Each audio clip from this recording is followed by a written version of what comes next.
Perhaps we need some outside universal threat to make us recognize this common bound. I occasionally think how quickly our differences worldwide would vanish if we were facing an alien threat from outside this world.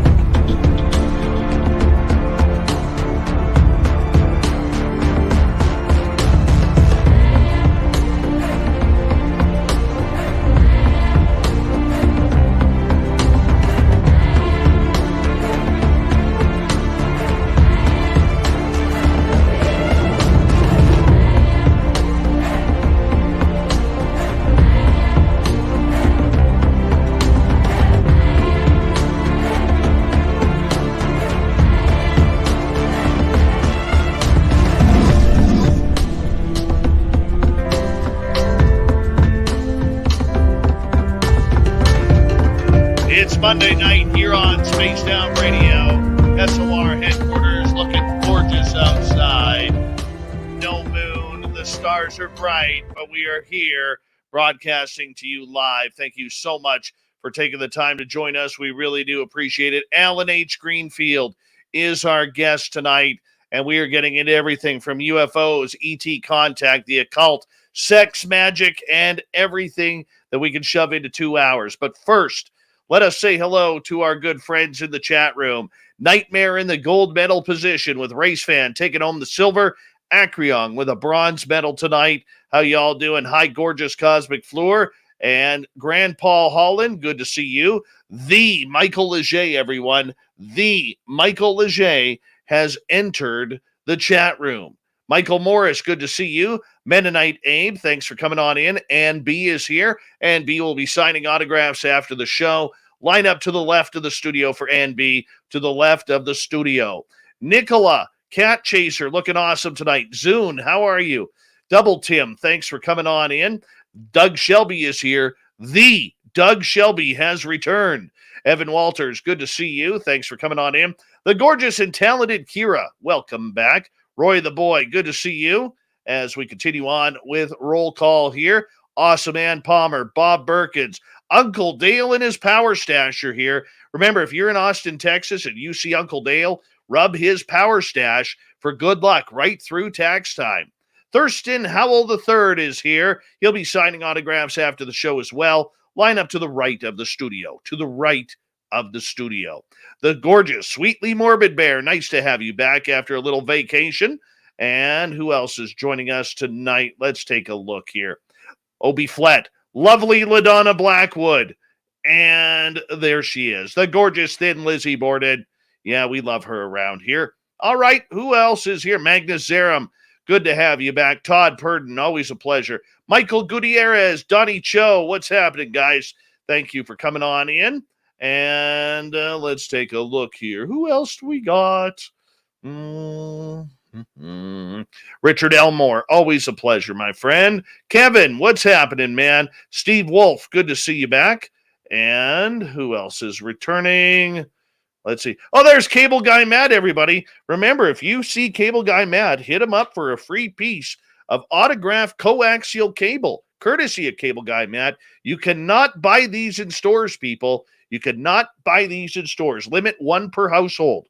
All right. Noble Patrick, Vash the Impaler, Dirty Filth, what's happening? And who else do we have here? Carfunibre, what's happening? Eris Mana, what's happening? Hey there, gorgeous Jenny, nice to see you. The Cryptid Huntress, the gorgeous and talented one. She'll lurk in the forest for you. Sweet Donnie D. Raz, how you doing? Welcome to our channel. And who else is joining us here? Oh, let's take a look. Michael Darling, how you doing, buddy? Hold on, we got to start the radio side of things because we kind of need that for the radio show. Fab22, Mitchell Darling, good to have you here. Penman, gorgeous Pan McSee, Phil Minervino, Stu Gerson, the lovely Sonia's News, Mr. Lurks a lot. Good to have you all here. Steve Stockton, good to see you. Mr. Moocher, it's been a while. How you been doing? Good to have you here. Be kind. Always be kind. And who else is here? Let's see here. Go 66. Boo to you. Hope I didn't scare you. Apollo 11, nice to have you here. $5,900. Goober Bear, good to have you all here. We are done here. Remember, a great way to support this show is through the Super Chat. The Super Chat is open. And if you feel and deem it necessary, we will say thank you very much. Also, do us a favor. Hit that thumbs up. Hit that subscribe button. Ring that bell. We are here 7 days a week for your listening audience. And, of course, all the veterans out there, thank you so much for tuning us on in. You always have a safe place and home here. If you're looking to do some shopping, you can do so on our store at our website, spacedoutradio.com. We got some great swag. We're going to be adding some more here very, very soon. Alan H. Greenfield. It's an experience that you're going to enjoy tonight. So do us a favor. Get your horns up. Let's rock.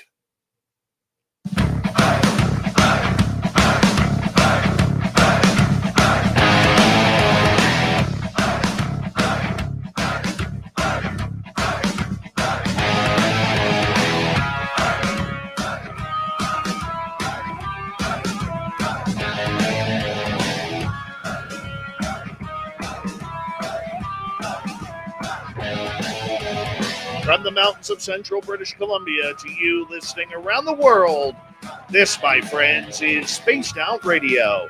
I am your host, Dave Scott, sitting in the captain's chair of SOR headquarters. We welcome you to tonight's show on our terrestrial affiliates around North America, digitally on TalkStream Live, Revolution Radio, and KPNL. All of our archives are free. Join us at youtube.com/Spaced Out Radio. Do us the favor, hit that subscribe button. You can follow us on Twitter at Spaced Out Radio, Instagram at Spaced Out Radio Show, and on TikTok at Spaced Out Radio. Our website is spacedoutradio.com. We have a plethora of features for you. Rock out Bumblefoot. Read Shirky Poo's Newswire. Check out our swag as well. Tonight's show is brought to you by Chive Charities. Help make the world 10% happier by visiting Chive Charities today. You can find them on our website. What a great night of radio for you tonight. Alan H. Greenfield comes in to talk aliens, UFOs, and cults. Then in hour 3, we will bring you a story from the swamp, courtesy of Swamp Dweller. Fedora John joins us for the UFO report. Shirky Poo's got the news, and we got the thought of the Dave as well. Alan Henry Greenfield is an American-born occultist, ufologist, and author of long involved in the Free Illuminist movement. He was given the mystical title and charter as Tau Sir Hasirim in 1986 and 1991 by Hierophant Michael Bertiaux of Chicago, Illinois. Greenfield was elected to the mystical grifter of the Neopythagorean, I'm not even saying that word, Gnostic Assembly in 86 and in 94 again. Now, this man is known mainly for his book, The Secret Cypher of the UFO Knots. It's a very strange book, even for the field of ufology. Discusses UFOs in terms derived from Carl Jung, according to Robert Anton Wilson. It was written back in 1994, but more than relevant today. Mr. Alan Greenfield, welcome to Spaced Out Radio. I'm going to get you to unmute your microphone. How you doing? And welcome back to SOR. I'm doing just fine. Can you hear me? You sound just beautiful. Just well, beautiful. I don't know about beautiful, but at least no, it's true. At least I'm alive, you know. What have you been up to? It's been just over a year since we had you on the show last, and it seems like every time that we bring you on, something strange always happens, either before or after this show. Now, last time beforehand, Olaf Phillips, your good friend and publisher, and a very good friend of mine in this show, him and I had a very weird encounter where he called me at 3:33 in the morning.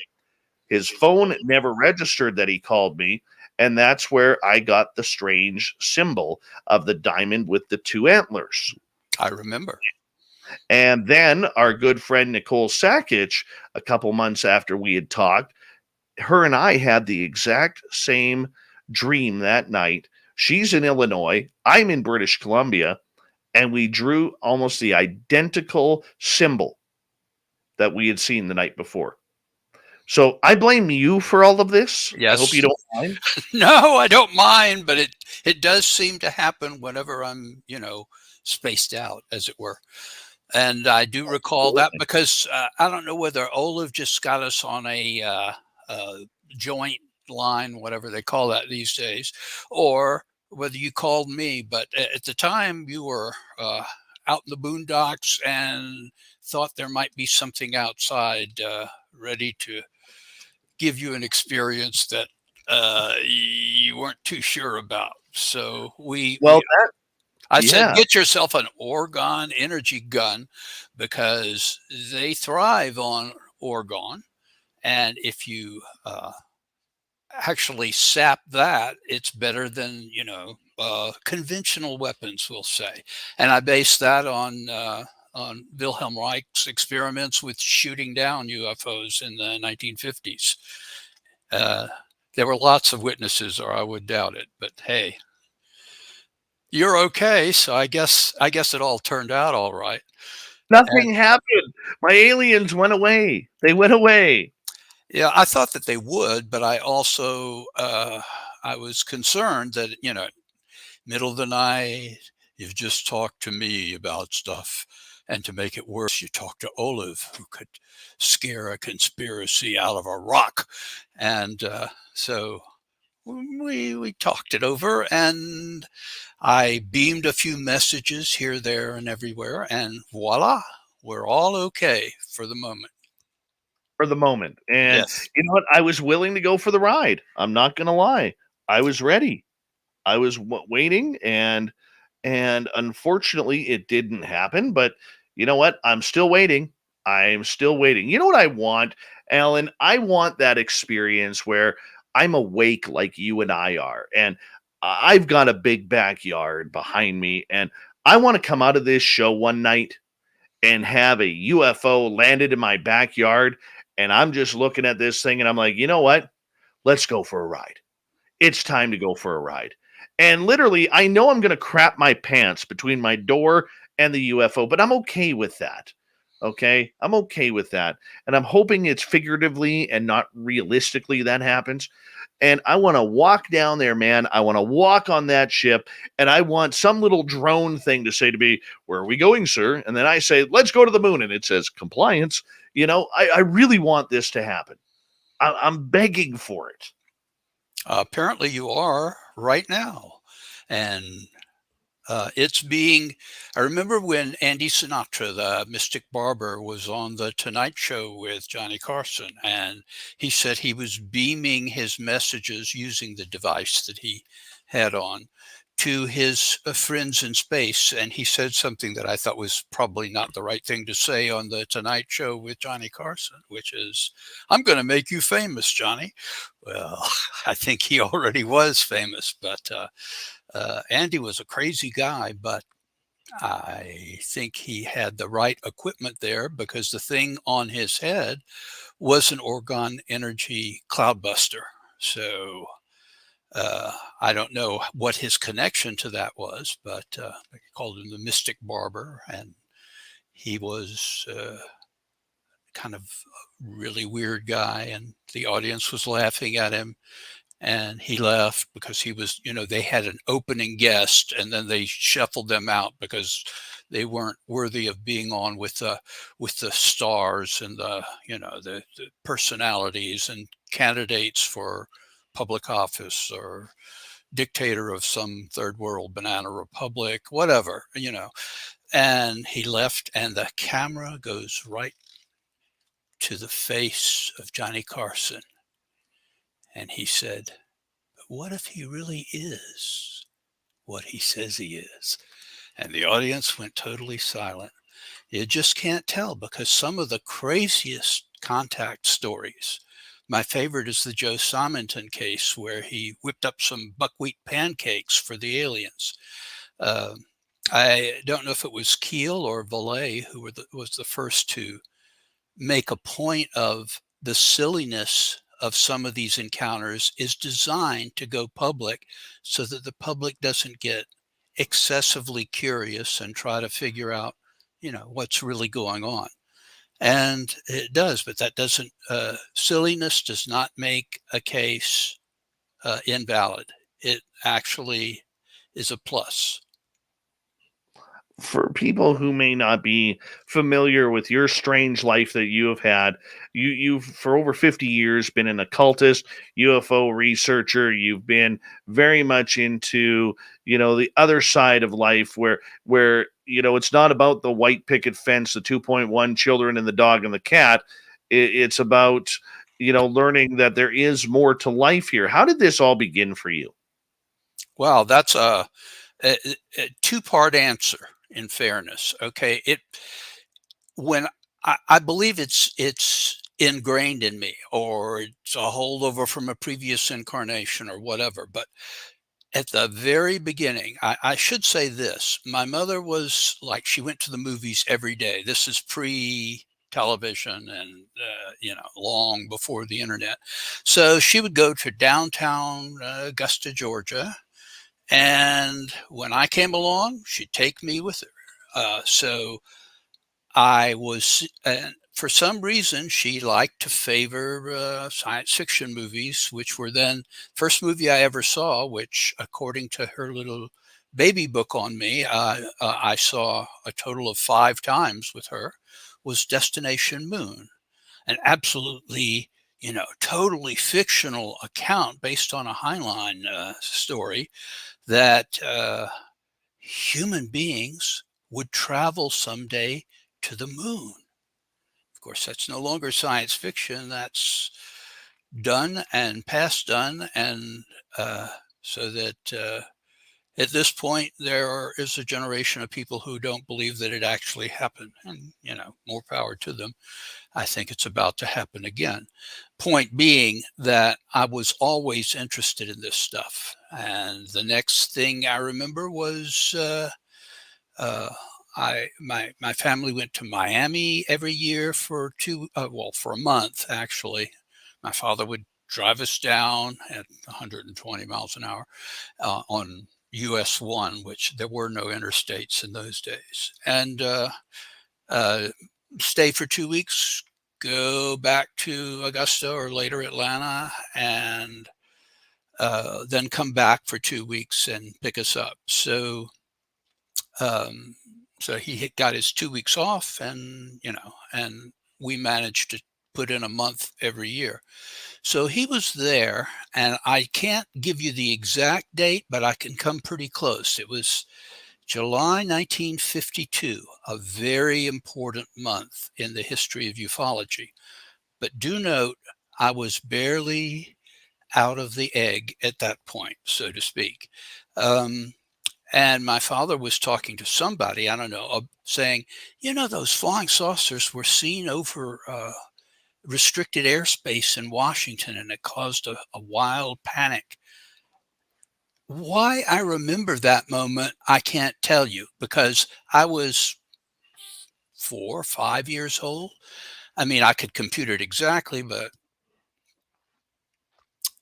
why would I care at that age? I certainly didn't care about the then going on Korean War or the McCarthy Army hearings, which, those things just sort of bounced off of me because I was a child.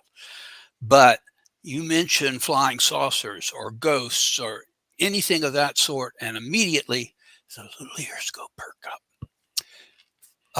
That is answer number 1. Answer number 2 is in 1960. Which, the Freudians would say, oh, well, that's a pubescent period. Yes, it was. And by coincidence, or more likely synchronicity, I joined the National Investigation Committee on Aerial Phenomena because I had seen a UFO and reported it. And they said, that's very interesting. Why don't you join us? So I did. And I also joined the Mystic Arts Book Society, which basically every occult book then available, and they were not nearly as many as there are now, that wasn't nailed down by copyright. They republished, and that was out there. And like I started subscribe to Fate magazine and Ray Palmer's Flying Saucers magazine, and it had a free column in it called Saucer Club News, and a bunch, well, not really a bunch, about 8 or 10 teenagers put ads in for their organization, usually consisting of them, maybe them and their mother, but maybe them and their father in a couple of cases.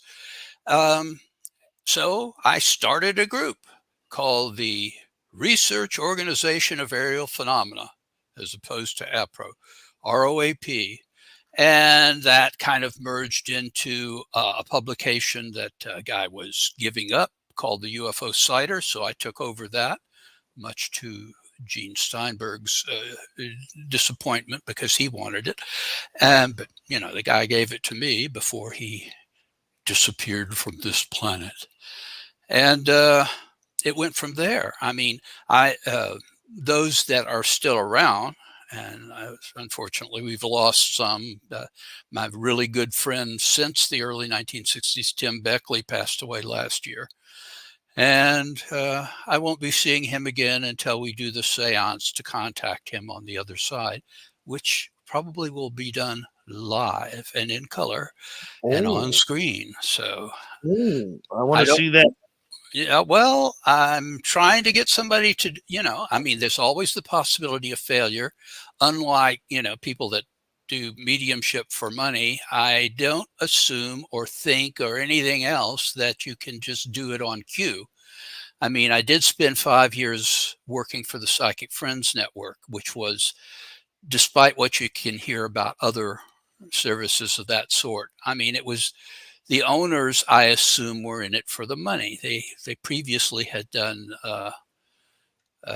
racing touting, I guess. But then so does the people who, monitor political events. So I don't know that they weren't legitimate, but the people that worked for Psychic Friends underwent exhaustive testing, both we'll call it secular things. They had to have a good resume from business or whatever, and also got tested as psychics. And periodically there would be a call from an employee to check on what you were saying to your clients too. And you never knew that, that was going on, for which we got 25 cents a talk minute. But I did work for them for 5 years, and I discovered a couple of things. One of them being, you can't do it on cue. You have to have some theatrical sense involved, because sometimes the cards just don't show you what you think you can say to somebody that you only have however long they're on the phone with you.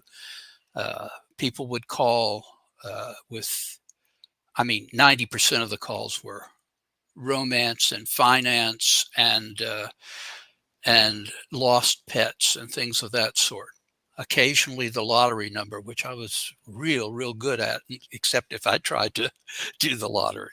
But that never worked for me. But I got callbacks from people who, I won. And it wasn't common enough. And I did keep records that it was like, I claimed to be like 75, 80% accurate, but on those I was 100%.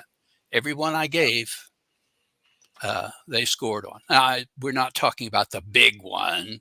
We're talking about 3-digit, lottery numbers. But. Yeah. Alan, I want to ask you, because there's so much to go over in the next little bit. We got 5 minutes before we have to go to break at the bottom of the hour. Disclosure. You've been in the UFO world for 5 decades, 6 decades now, and you have seen all sorts of disclosure come and go. They're going to tell us what's going on. They're not going to tell us. When you look at what is happening today, my friend, with UFOs in the Pentagon and Lou Elizondo and the government getting involved and the task forces, what do you think is going on? Break it down for us. Well, I think I know what's going on, but I have, as often is the case, a controversial opinion about disclosure. And it is based on, you are quite correct, there have been expectations of exposure over and over and over again, starting with Project starting with Project Sign in 1947, became Project Grudge. They say those names are auto-generated, but it sounds like, I mean, all they would do is say, oh no, that was a balloon, whatever. And then it became Project Blue Book, and that was around for quite some time. Their chief scientist was Dr. J. Allen Hynek, who made the mistake of defecting, which is to say, he decided that there was something of value involved in UFOs. So they fired him. Then they turned the matter over to Dr. Edward U. Condon, who issued a report, and the expectations. Condon even showed up at our convention that year. It was the biggest we ever put on, a 1967 National UFO Conference, where we drew in, I think, 12,000 people, or 3,000 people that showed up 4 nights. I can't really figure. I worked there, but I didn't sponsor it. That was sponsored by my late friend Jim Mosley, who spent 12,000 1967 US dollars on it. So that would be, I don't know, more like $60,000 in today's money. And he made it back, but not more than, it was money in, money out. Condon showed up. There were expectations that his big report would reveal the truth about UFOs. Instead, it was another poo-poo report. Although if you read it in details, if you had the patience to go through a book that was thicker than the King James Bible, you would find a number of reports that seemed to be of great importance. But the bottom line conclusion was a foregone conclusion. There's no evidence of any kind of non-terrestrial origin for any of these things, which contradicts the individual case reports that are in that very report. So having done that and come out of 1967, a long, long time ago, doesn't seem like yesterday, even for me. It's long, long ago. And I became quite cynical about government programs. In fact, I even had to go through my United States Senator, who at that time was the head of the Senate Armed Services Committee, Richard Russell, diehard Dixiecrat. But he was, I made the argument, I hear the files are being destroyed. I would like to see them because whatever you think about flying saucers, they are of significant sociological value and possibly of scientific value, which he bought into, sent me the form for a security clearance, and I was able to go see the Blue Book files. So I say what I think from some direct knowledge of what the government did up until this recent thing with the Navy, which has always had a curious interest in some of this stuff, going back to the M.K. Jessup's The Case for the UFO, which was heavily annotated and then reprinted by the Navy's then publisher. Right. That's a whole program in and of itself. So I'm not going to, I'm not going to go there except to say, in reviewing all of the work done up until that point, and as far as I'm able to divine since then, the government project to investigate UFOs consists of, I'll tell you what it consists of after this word. All right. Allen H. Greenfield, Secret Cypher of the UFOnauts, is his major book that you need for your collection if you're into UFOs. Check it on out. Spaced Out Radio continues after this.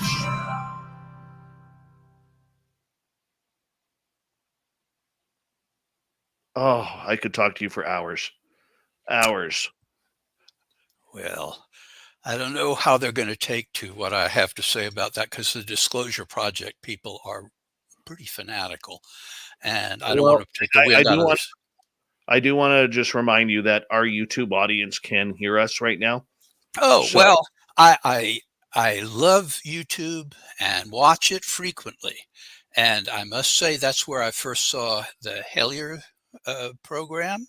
yeah. And that is fabulous. And I think the way they're covering it is fabulous. And Have I'm you not heard from using any naughty words or anything. I'm Have being you a heard good boy. Have you heard from Greg and Dana lately? Like, are they still continuing Hellier, or because I know they shut it down pretty much due to COVID, or have they moved on? Well, they didn't shut it down. They just I think they're working on other projects. And yes, I'm when Facebook sort of removed me from their presence, their august presence, or rather their machines did. I've always had a Twitter account, but it never consisted of anything but reprinting, articles from newspaper. I comb the media for weird stuff all the time. And Mhm. so that was, just auto-generated on Twitter.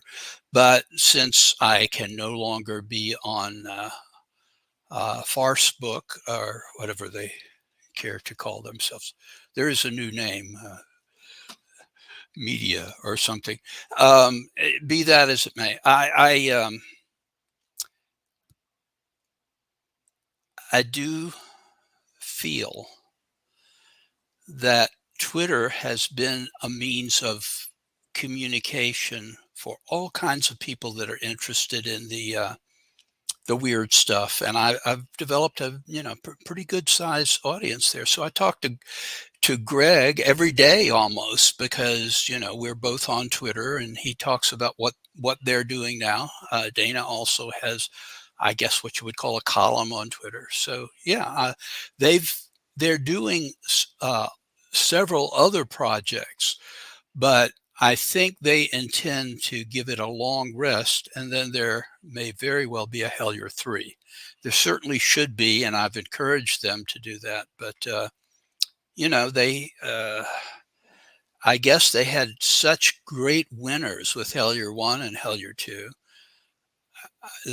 They probably wanted to wait a while before, exhausting uh, the interest, which I don't think is the case, but I understand it. Of course, if you've ever seen them on, you will notice that that they base a lot of their stuff on synchronicities, Yes. which I advise them. I'm not saying I'm the only one. John Tenney has also advised them extensively, but to follow the synchronicities, because I know from personal experience, if you follow the synchronicities, then you will, in fact, find out a great deal about flying saucers and cryptids and uh, subatomic physics, and it will change everything in your life. That's just the case. And they're well on the way. In fact, I don't know if it was me that pointed it out to them or if they figured it out themselves, because I didn't record everything that I ever said to them. But they do follow synchronicities, and they do take this whole phenomena very seriously. And the thing that I liked was, in contrast to all of these History Channel programs, some of which I've done in the past, I won't do them now. Their Hellier documentary is for real. I've done a lot of field research myself. I know what it's like out there, including the fact that it isn't some big bugaboo that happens. But if you follow the synchronicities, you are performing a magical ritual.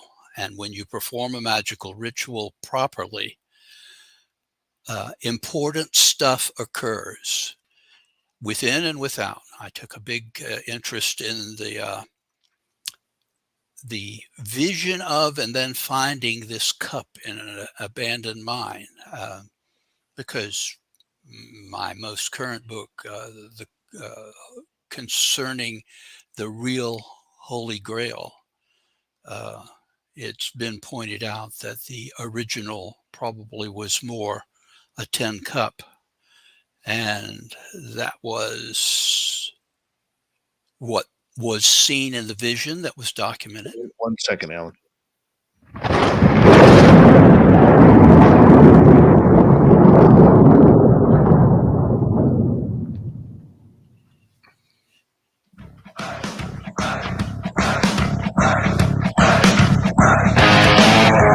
Second half hour of Spaced Out Radio is now underway. Good to have you all with us. My name is Dave Scott. Very much appreciate you tuning us on in.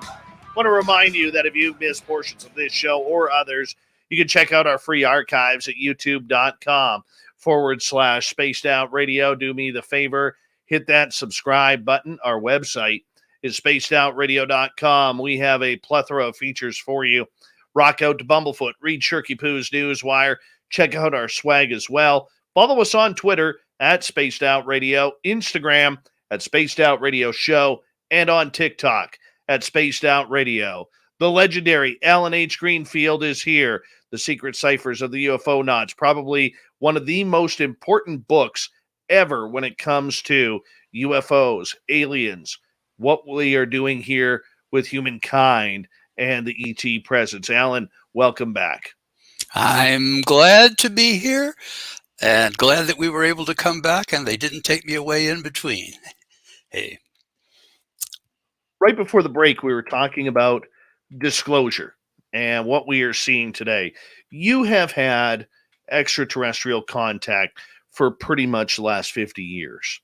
Ultraterrestrial. I prefer when yes. John Keel came up with that term, I quickly appropriated it for my own use because it seems to fit the nature of these phenomena, plural, much better than just the notion of Mars attacks. You know, it's a more complicated origin than that, and that partly is based on my experience in ceremonial magic.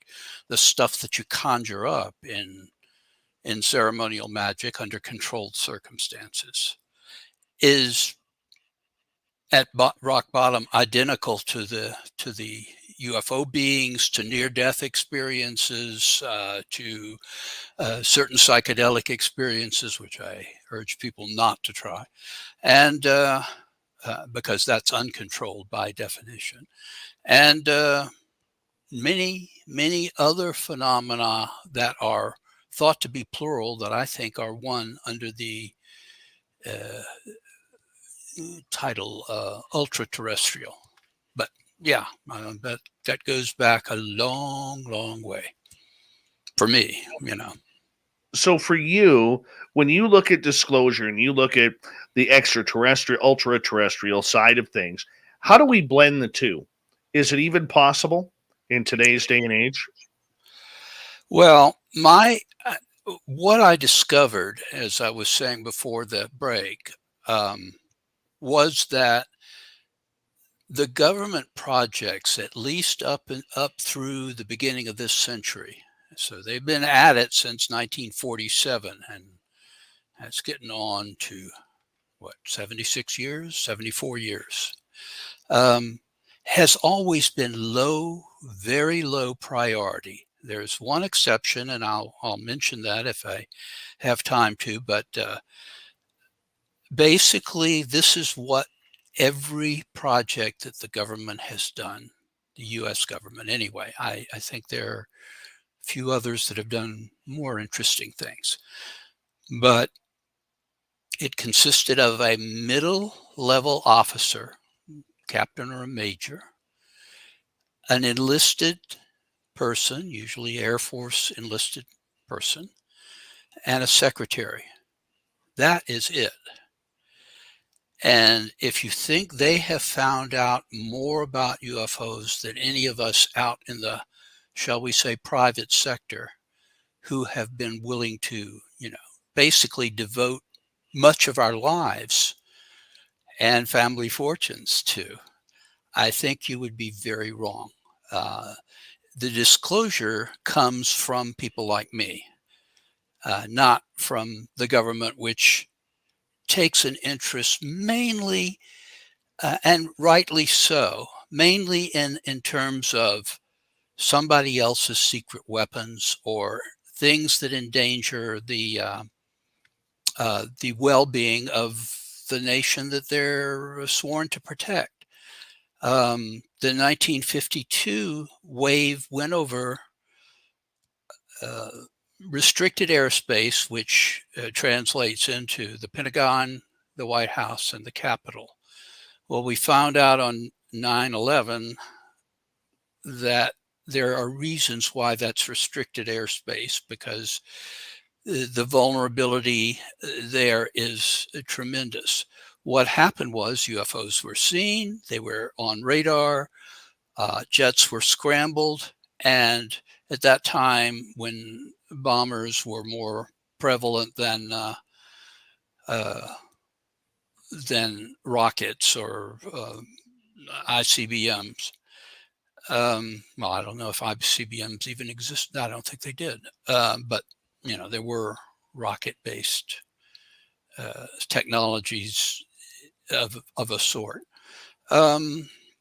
There was the Ground Observer Corps, which was volunteer civilians all over the United States, and the radar system that begins in the Great White North, in the very north of the Great White North, and the NORAD early warning system, because they feared that the Russians would attack us over the poles, which I don't think that was coming, but they thought that it was. So the CIA convened a panel the year later, and they were very concerned.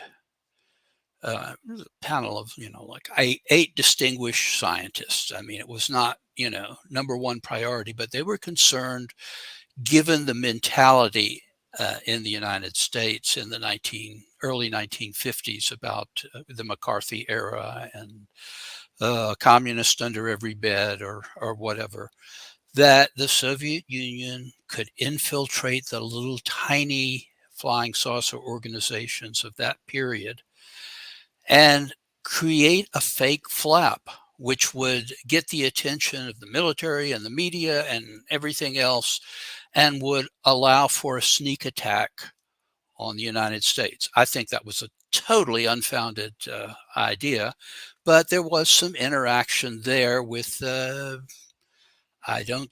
not supposed to be CIA agents. They're not supposed to operate within the, within the borders of the United States. But some of the early Men in Black cases may have been people sent to scare off UFO groups. And indeed, a couple of them were, the earliest ones were shut down out of fear, I guess. Doesn't mean that there wasn't also the Men in Black phenomena as I and many other people have experienced it. They don't seem to be human at all. And I don't think the CIA can fake non-human entities that dissolve. That's not part of the deal. But other than that, it's always been a very, very small operation because it's not considered a priority.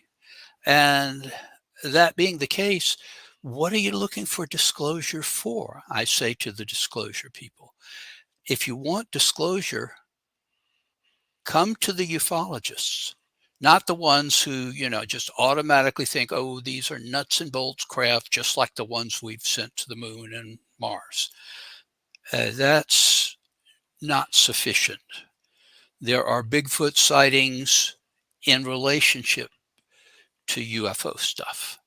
There are sightings of beings that vanish like that. I don't think they're being beamed up to the USS Enterprise. I think they are what the Tibetans call tulpas. That is, they're thought forms of some advanced technology, and they only have temporary existence. They do whatever they're supposed to do, whether they take the form of little green men in an obscure town in Kentucky, otherwise not famous, and or that's the other end of Kentucky from Hellier. And people say, "Oh, the goblins were here." Yeah, well, I think they were more likely tulpas, although I'm not sure that the terms are really that different. I mean, it just amounts to the same thing under a different guise. Whitley Strieber pretty well described that, and it's accurately portrayed in the movie version of his book Communion, where the alien, he asks it to reveal itself towards the end of the movie, and it takes off a mask, and there's another mask, and there's another mask, and another mask, all of them different. And Strieber says in the movie anyway, I don't remember if it was in the book, you're never going to reveal yourself as you actually are you? And the implication was no. I mean, we might figure it out, but there's never going to be the revelation. They're not going to hand us their true nature. They prevaricate. And perhaps that is even necessity. If you go into the notion of the many worlds interpretation of quantum mechanics, which I think may be correct, there are multiple, maybe an infinite number of other worlds that are right here and right where you're sitting and right where your audience members are sitting. But we don't see them and we don't interact with them under ordinary circumstances. And the current scientific opinion is they exist, but we can't go there and they can't come here. I just posted a thing today about something coming out of a black hole, and that's supposed to be impossible. Once in, never out. You progress the level at which the scientific understanding of what M theory, membrane theory, and you will find, I think, that it's a question of the technology used. And technology is very close to magic here. Arthur Clarke said a truly advanced technology would be indistinguishable from magic. Right he was for once. So that is often quoted by a lot of people. I don't quote it that often myself, but it is true. And people can create portals if they're well-initiated ceremonial magicians. If that's the case, there could be technologies which allow portals to open from the other side, from some say 12 other universes, some say an infinite number. If they're an infinite number, by definition, anything that you can postulate that happens does. So they're here, and we experience it as glitches in the matrix, whether it's little men or whatever. Okay, so the cover up or the narrative that is going on with any sort of disclosure these days, do you look at that as a positive for humanity or a negative because we're not getting the full story of what the government may or may not know? And I'm a strong believer, Alan, that the government knows a hell of a lot more than what they are playing dumb to right now. Well, that's entirely possible. And it may be more the government of the UK or of Canada or of Sweden or of Argentina, countries that have looked at these things with a bigger budget than the United States. But hey, there could always be something that by definition I don't know about. And I don't want to, be poisoned with polonium or anything. By the way, also Russia, which has taken this stuff seriously since the heyday of the Soviet Union back in Stalin's time. So the latter days of Stalin's time. So it's there's information out there. But what I'm saying is I don't believe that anything that they know, other than things about secret weapons and, and also floating disinformation about weapons that don't exist. Like when stealth technology first came forward, it was supposed to be blind to radar. Well, it isn't exactly blind to radar. It's just harder to pick up on radar. But that was super, super secret until, I guess, the first Gulf War. And then they brought out the, probably a little before that, but they brought out these disc-shaped devices that were bombers and were thought to be the successor to the B-52, which has been around as long as me. So make of that what you will. It's a first line defense thing. But yeah, I think there is, if you what you're, the bottom line is there's more information available, a lot more than is known by the general public. You're absolutely right. And in the absence of that information, that's when really wacko conspiracy theories come out of the woodwork. So you're doing a great, great public service by looking into all these things. And I try, in my humble way, to show some of this stuff so that you don't just get rumors, because rumors tend to turn very nasty very quickly and usually lead back to witches or Jews poisoning the wells. You know, I mean, that's just something deeply embedded in human nature. And I, you know, I'm being Jewish, I'm kind of sensitive to that. You know, I don't think the Anunnaki are running the government, but I know those stories from other contexts, you know, the learned teaching of the elders of reptile. I mean, it's an old trope, and I'd watch out for it. Okay, so basically, keep your eyes open. Don't believe what is being said. Read between the lines to find your own answer. Exactly. And trust the serious ufologists. That is, people that are not charging you for a seminar or whatever. I mean, people that devote their lives to it. Talk to them. They'll tell you what's going on and what has been going on for forever, for going back to primordial times, and can provide pretty decisive evidence of that. It's there. I usually, if I give a talk or something, I say, ask me any question. I prefer not to give a lecture. I prefer to say, pass to the host, you know, pass out index cards and say, write down your question, and whatever it is, you know, are you a member of the Communist Party? What's it like is the moon really made of green cheese? Whatever they ask, I will answer. I mean, including, you know, I have no idea what that is, but actually I've never gotten a question that's like that, but I would, you know, cop to that. If can you do the math in theoretical physics that allows for multiple worlds? I'd say math was never my subject, you know. I know Alan, the bottom line, though.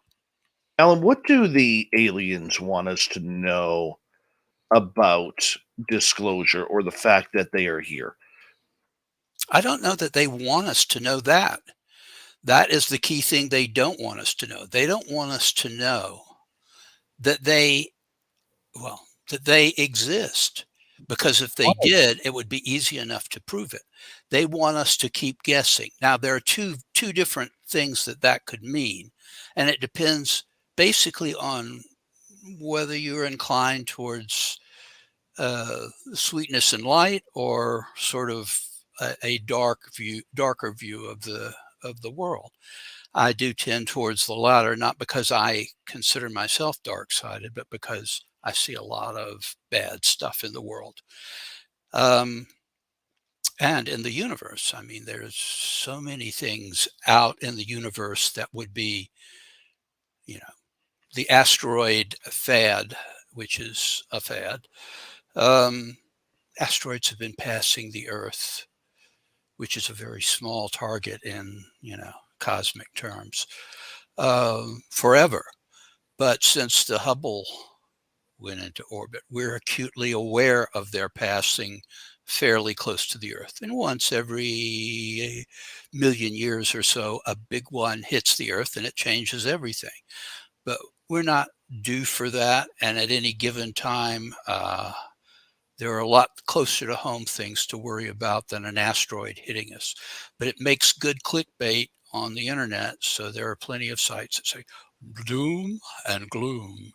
And I say, I think we're going to make it okay until we don't, which is, that's obviously the case. But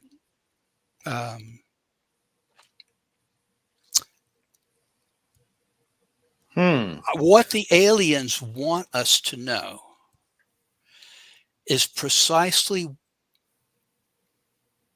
what the common thinking is among what I call nuts and bolts ufologists, mostly people from an engineering background, a lot of them from a NASA background. And I don't mean anything conspiratorial. I think people tend to think in terms of their own, background. They try to fit the round peg in the square hole, or the round peg, they mistake it for a round hole, and it just may not fit. It might be the wrong approach. They purvey this sort of, the flying saucers are here from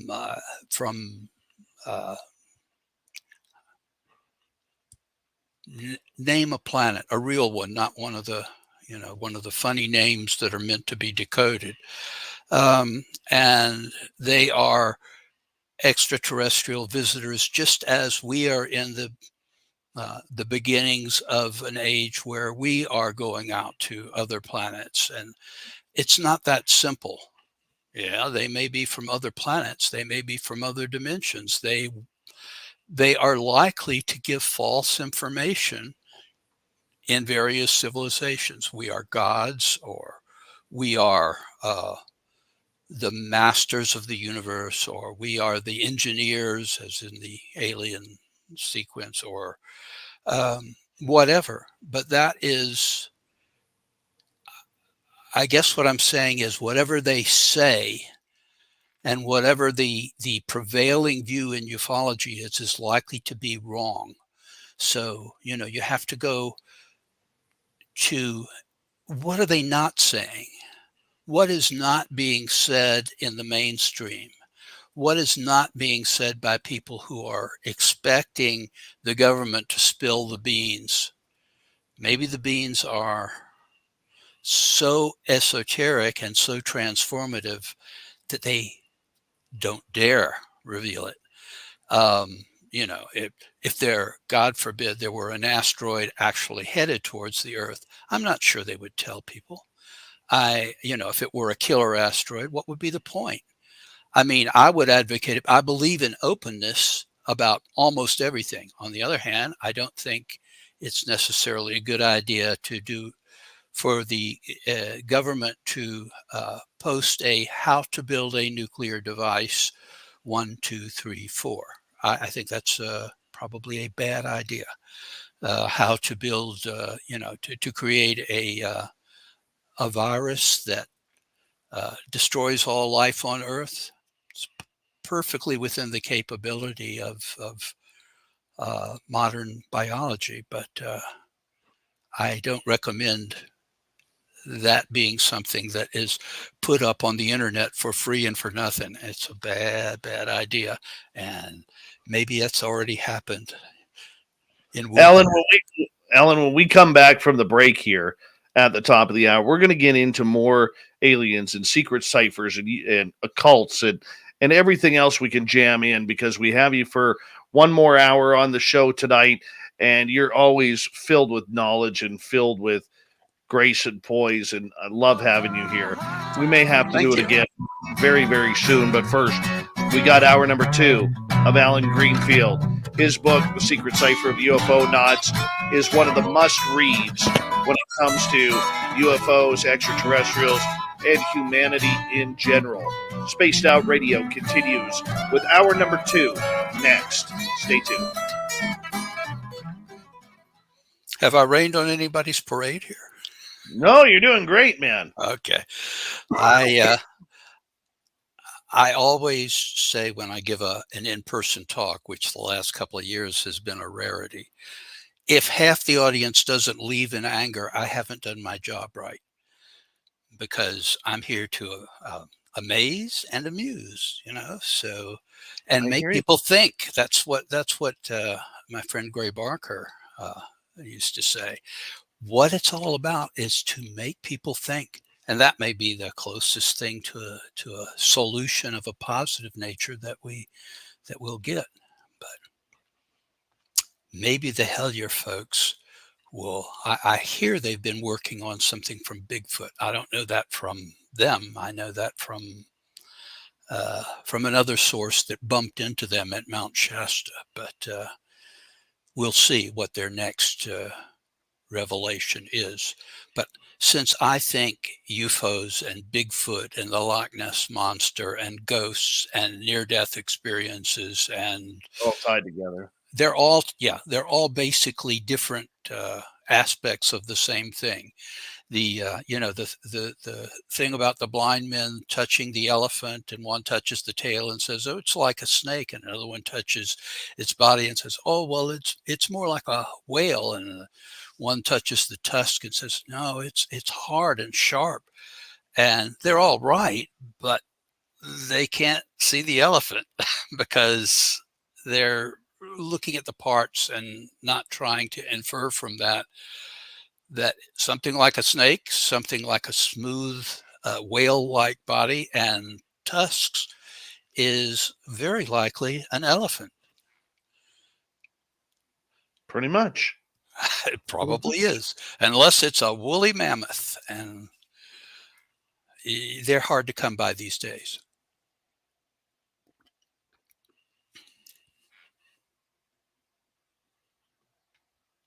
Let's see here. Well, that is a good comment, boy. Which one? From Michael. Well done, Alan. The audience is tough enough and mature enough. I tell it like it is, and they can, turn it off, or they won't turn it off because you're their daily fix, their friends, their person who can reassure them. And I'm the devil. But I'm a good devil. Devilish, not devil. Devil. I should go warm up my tea. We have about 3 minutes. Well, it only takes 30 seconds to warm it up. But you run. Okay. I'm going to turn off the camera so you won't see me falling down or whatever. All right. I'll mute you too. And there we go. Love Allen Greenfield. It's awesome. I want to say a big thank you to Cat Chaser, Phil, Doug, Michael, Jim, Bob, and Ghost Dragon for the amazing super chats tonight. Really does help what we do on this show on a nightly basis. So thank you so much. And big thank you to all our new listeners who are tuning us on in. If this is your first time, do us a favor.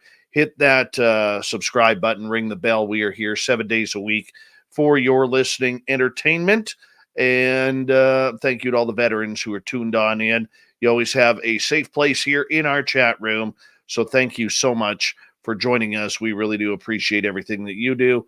And if you want any SOR swag, you can head to our store on our website at spacedoutradio.com. We got some cool stuff there. Vegas 2022, the SOR fan party. We are filling up fast. First 50 people get swag bags from us.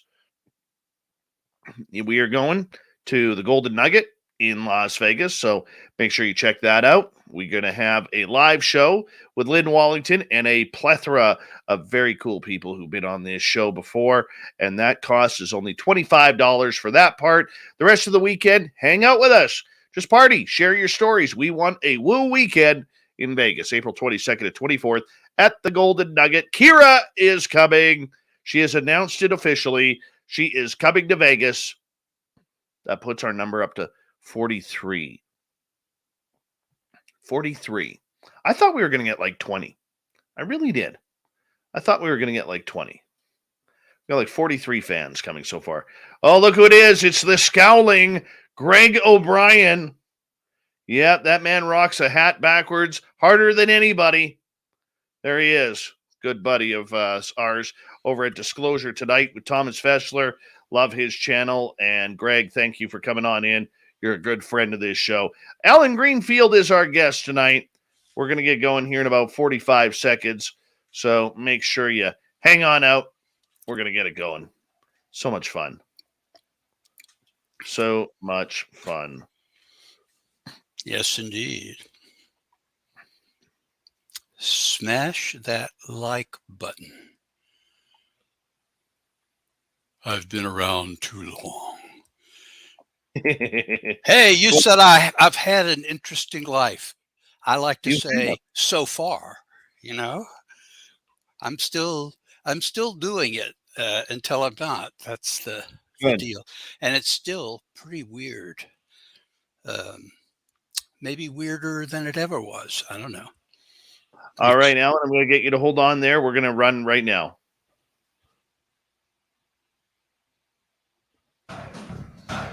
You're listening to Spaced Out Radio with Dave Scott.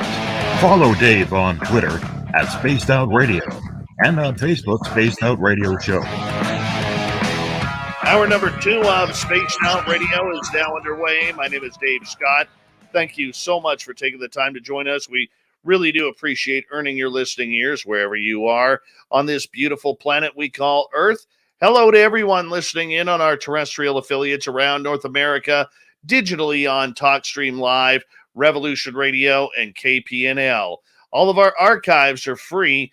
Join us at youtube.com/Spaced Out Radio. Do me the favor, hit that subscribe button. Our website is spacedoutradio.com. We have a plethora of features for you, including rocking out to Bumblefoot, reading Shirky Poo's Newswire. Check out our swag as well. Follow us on Twitter at Spaced Out Radio, Instagram at Spaced Out Radio Show, and on TikTok at Spaced Out Radio.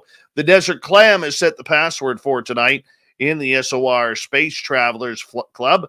Hamshackle. Hamshackle is your password. Use it wisely, Space Travelers, as the Clam sets the password each and every night right here on Spaced Out Radio. And tonight, Allen H. Greenfield is here, the author of the fantastic book, The Secret Cypher of the UFO Knots, and we're talking everything to do with UFOs, disclosure, and everything in between. Allen, thank you so much for joining us. I'm still delighted to be here. And I wanted to mention my my latest book. I mean, there's a couple in the hopper, but The Grail Within is unique. And if you're talking about, for example, I was mentioning before that you can open portals using magical techniques, which is a verifiable thing. And I've always advocated do it under controlled circumstances, and then you know whether you're being effective or not effective, which has been generally ignored by the magical community. But that is my approach. It's known as scientific Illuminism, not to be associated with the Bavarian Illuminati, of which there isn't one anymore, and never has been since the 18th century. It's good fodder. Anyway, so being a scientific Illuminist and knowing that you can use these techniques, the most powerful technique, and rarely discussed, at least in personal terms, is sexual magic, which is harnessing the energy of sexuality for magical purposes, because there's no stronger form of energy available. If you've read Wilhelm Reich on orgone energy, which is identical to prana or Tigli or chakra workings, or chi or ki, depending on the culture that you're in, and also dark energy, deotic force. They're all the same thing, and they do have an interaction with human sexuality, and properly harnessed, they can open all kinds of doors. And that's what the Grail Within deals with. And it talks about my own personal experiences, which was an awkward thing to write about in detail, but I did. And at first only distributed 93 copies to people that I took to be high initiates who wouldn't misuse it. And like all of the books on that subject, of which there are not a lot, but there are some,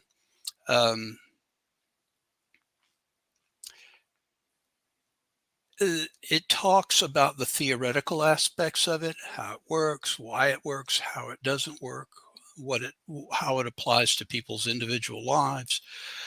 I wanted to do something that, as far as I'm aware, no one else, except long ago, a guy named Louis Culling did a little bit of it, to tell my personal experiences. Now, I didn't tell all of them, obviously, because there are a lot of them, but I told some of the best after, talking about the theoretical aspects. So I really think if you read this book, The Grail Within,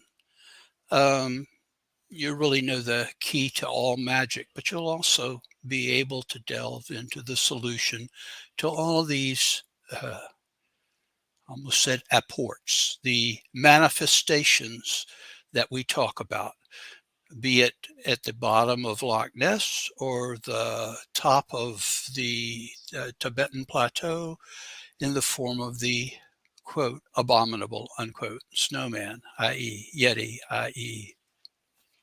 Bigfoot in white fur. I mean,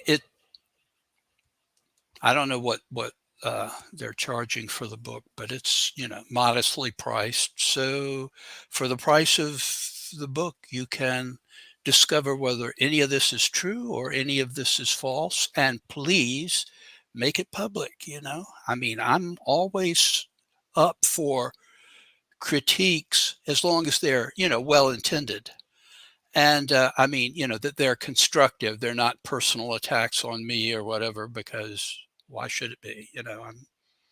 I'm just a guy. So read the admonitions.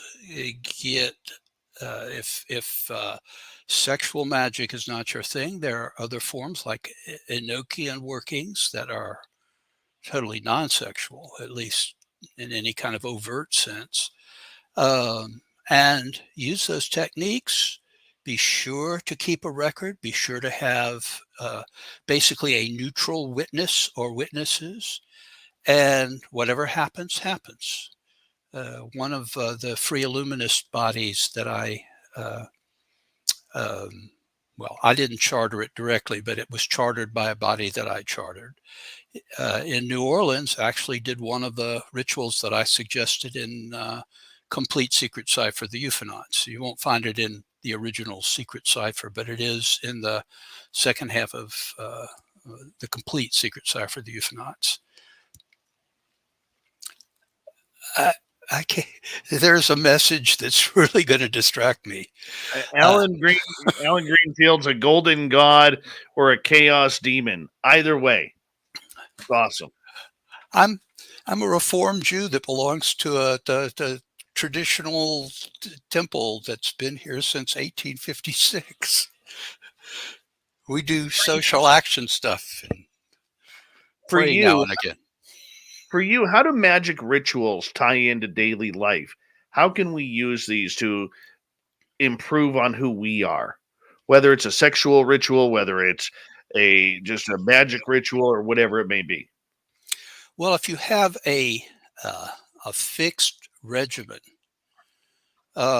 you will find that, for example, the something that I just recently applied the Cypher to, the lesser banishing ritual of the pentagram. I think it's a misnamed ritual because it's not lesser anything. And I've taken to saying that over and over. By the way, it's not in a current book. I did it and I put it out on, I don't know, on the internet or somewhere. If you understand a ritual like that and perform it, let's say at the beginning of your day, at the end of your day. Notice I don't say in the morning because I'm a night person. So I guess that makes me the demon, right? I wonder if that's, yeah. I don't think so, because I'm a night person. I kind of like, you know. I'm not demonic. No, I mean, I'm willing to look at anything, and I certainly know about conjuring demons, but I think one of the things that I teach is I teach people thoroughly how to exorcise and or banish anything of a negative nature that they invoke, and they best have pure reasons for doing an invocation of that sort, which often is not the case. So, I mean, if you interfere with the true will of any individual, you are violating their most sacred nature. And I think that is something that leads down a very, very, very dark path. So I don't recommend it. But if you want to do something with what I've posited about portals being the source of all of these phenomena, plural again, why don't they have a different word? Phenomenon and phenomena is so close that, I mean, you almost have to say them plural or singular. And I think they are all, you know, part of the same, they're different aspects of the same entirety. And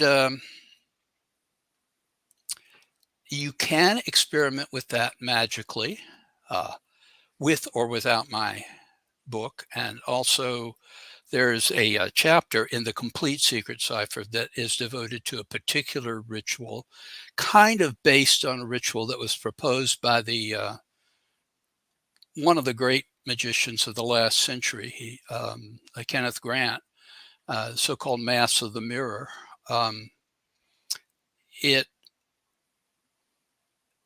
Anyway, our New Orleans group did a ritual on YouTube that was based on the chapter that I did. I didn't know about it until after the fact, and I watched it, and they seemed to think it worked. I seem to think that it was done on the wrong day because it's supposed to be done at the time of the helical rising of Sirius. Astronomical factors do figure into almost all magical treatises from the year one, you know, so it's important to do it at the right time, but they seemed satisfied with it. And that's the kind of documentation, good, bad, or otherwise, that I think people should do. If you do a magical ritual, and, you know, in Hellier, they do that Pan ritual, which is quite something. It's right there for anyone to see and to critique or to say that it's a dangerous ritual to do. And I've done a unintended Pan ritual, and it's pretty dangerous, you know. Best to have some strong guys around when you do it. Okay, what's it like to try and conjure up Pan? Dangerous, very dangerous, because, you know, we derive the word panic from Pan, and there are reasons for that. The word Pan means all, but if you go back into, you know, classical times, and maybe a little earlier, maybe a lot earlier, you will find that invocations of Pan usually involved tearing people to shreds. It's sort of identical to the Dionysian mysteries, to panic, to destruction, to chaos. Now, if you do, you know, an invocation of Pan, you're liable to have the sort of experience that again, unintentionally, a long, long time ago when I was somewhat less adept at this sort of thing. I was involved in a group ritual that was oriented towards something else altogether, but one of our number turned into the, quote, great God, unquote, Pan. And it's lucky there were several guys there because he transformed. A little, not very tall, not athletic guy turned into glowing eyes and pointy ears. I don't know about the legs. I really somehow didn't look at that, but whether it turned into hooves or not, I don't know. And tried to rape my girlfriend. And it took 3 of us to restrain the guy who has no memory of it. He's still living, so I'm not going to go into any details, but it was a terrifying experience, unexpected, at a time where we were in a remote area on a remote mountain.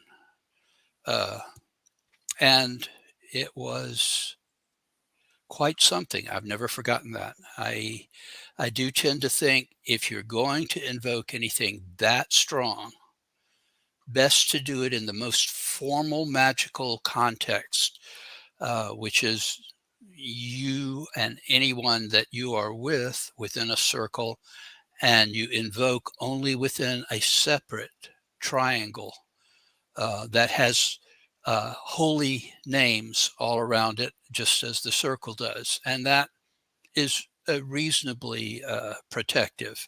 But this was an emergency that fortunately, if I had been alone and that had happened and it's just this guy and me, I probably wouldn't be here. Or if my then girlfriend had been alone, she would have been raped and maybe killed. I don't know. And the guy would have no memory of it, so he'd, I don't know, go to prison for life for something that really wasn't him. It was embodied in him. Pan is not the worst thing you can invoke. Some people, Satanists or whatever, they invoke demons and devils, and some reckless magicians invoke dark forces. And predictably, if they don't do it right, the minimum that you're going to get is it can become an obsession to the magician. The maximum is like the 1946 Jack Parsons and the infamous L. Ron Hubbard's invocation out in, well, it's not clear to me, although people seem to know exactly where it was. I rely on my publisher who's planning on doing something about this, but they did an invocation out in the desert where all kinds of weird stuff happens. For example, the George Adamski contact, like the seminal case in modern times, although that's been occurring all through history, was in this same area of the Mojave. And whether they were on the California side or the Arizona side, which I know very well because that was during my Tucson period. So I'm well acquainted with it. And you can't really tell, if you don't come to a welcome to California sign, you don't know, because you just want to get out of the desert before dawn because it gets very, very hot out there. Mm-hmm. It makes Death Valley seem almost nice.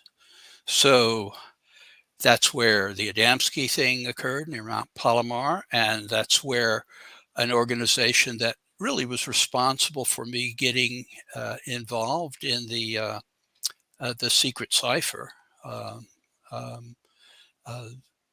Bill Webb and his wife, who were 2 of the 3 co-founders of the Ordo QBLH, were living in that exact area. I mean, it's just one of those places where, I don't know, the ley lines converge or the spirit is right, or almost all really great spiritual experiences happen in the desert, good, bad, and otherwise. So a desert, not necessarily that desert, but it's one of them.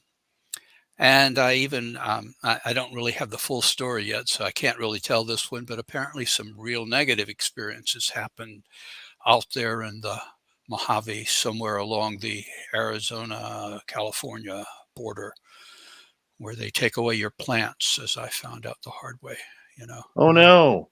Yeah, only coming into Arizona, apparently, because, well, I was in Tucson at, among other things, the University of Arizona. And apparently Tucson used to be a place where asthmatics went because the air was clean and it was dry. But people would move there and bring their plants. And some of them were non-native. And Tucson is surrounded by 4 different mountain chains.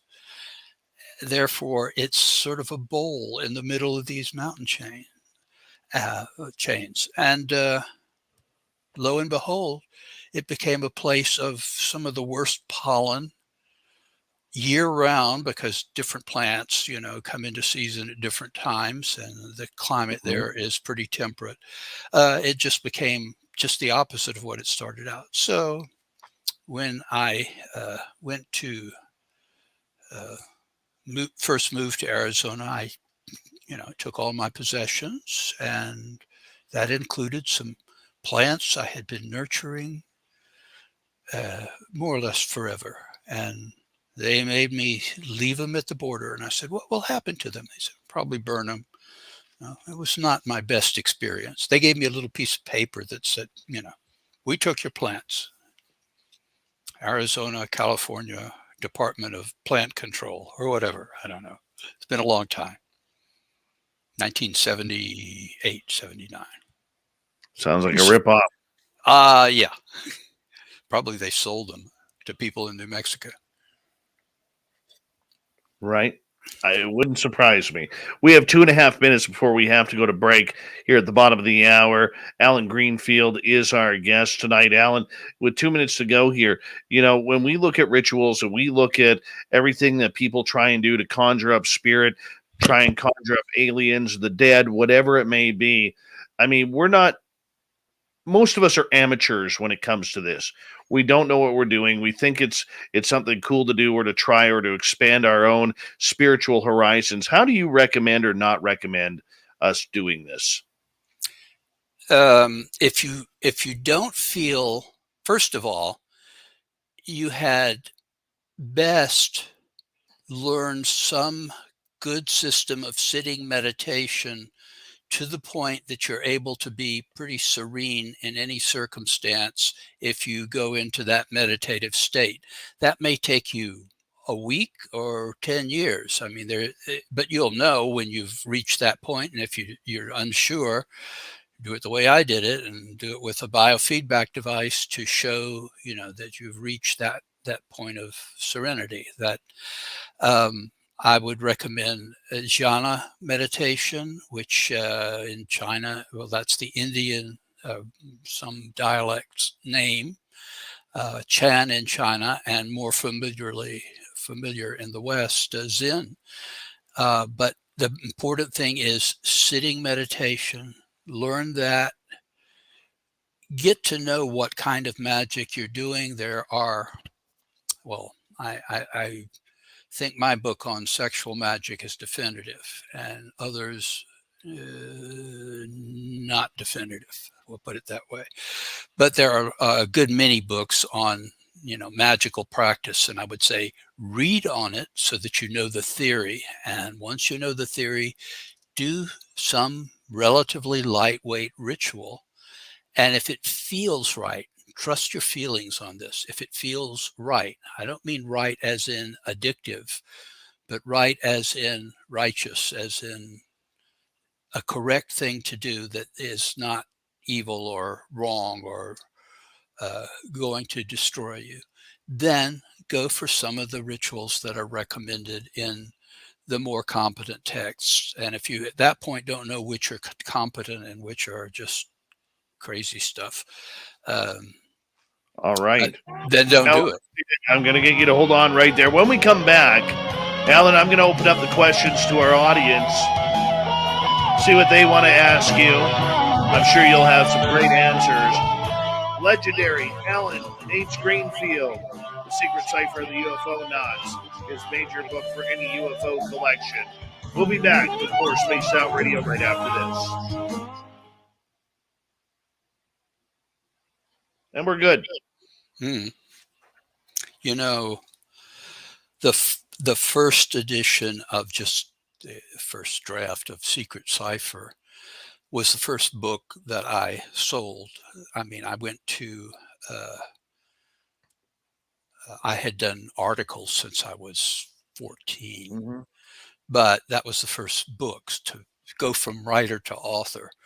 And it was done, the break came from Illuminist Press, and that edition sold quite well. I mean, there's still some pirate versions of that on the internet, but and you know, read at your own risk because we've come a long way since then. But Illuminist Press really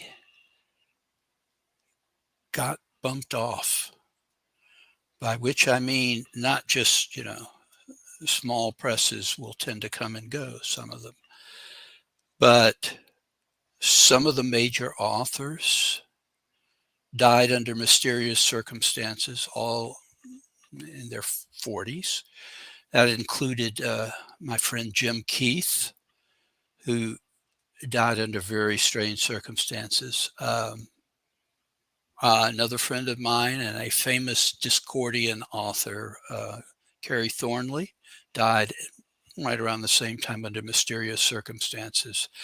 And the end came for Illuminist Press altogether when the publisher, Ron Bonds, the guy who had given me that break, went to dinner at a restaurant and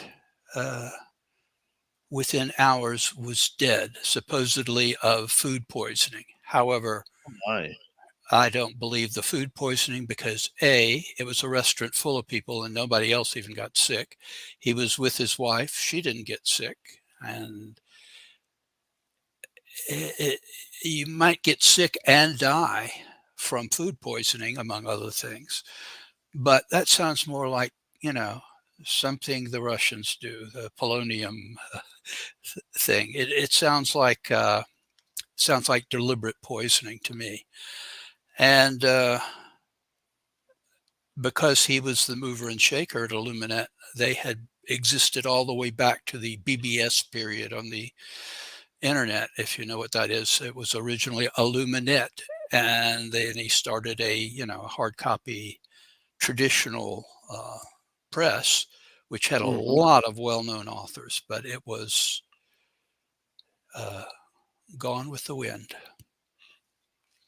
So, and I was told to watch out, and I said, look, if they haven't gotten me by now, they're probably not going to get me. Time will get me in its own way, but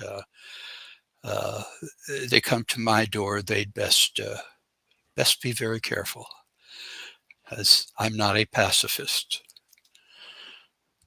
And so far, so good. Well, you know, this is why people love you. Well, sometimes I think, given that half of the teen ufology movement of the 1960s are still around, the other half are dead as doornails. Tim Beckley being the most recent. I mean, I've known Tim since 1962. Yeah. And we were always on very, very friendly terms. And there was nothing mysterious about his death. He was mid-70s, had a heart condition. So it was sudden, though. I mean, he just, apparently he had mailed a letter to me, totally inconsequential, something about the latest book that he was selling, which that's what he did. He is, in fact, the only person I know of, other than the late Stanton Friedman, a nuts and bolts guy, who actually made a living from flying saucers. You know, that's, I mean, Beckley did have a sideline, but that was his main thing. And I don't know. I mean, I was on his program many times, and the last time we were in person was at the National UFO Conference 40th anniversary reunion, and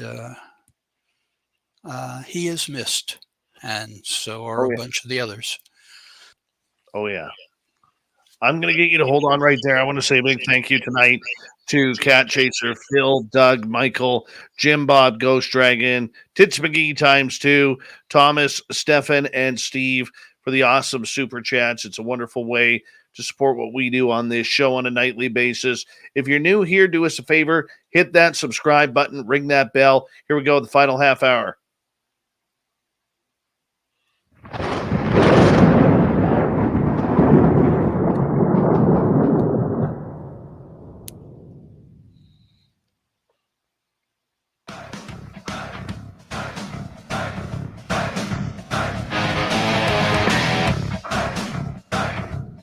Past the halfway point of Spaced Out Radio tonight. Good to have you with us. Thank you so much for taking the time to join us.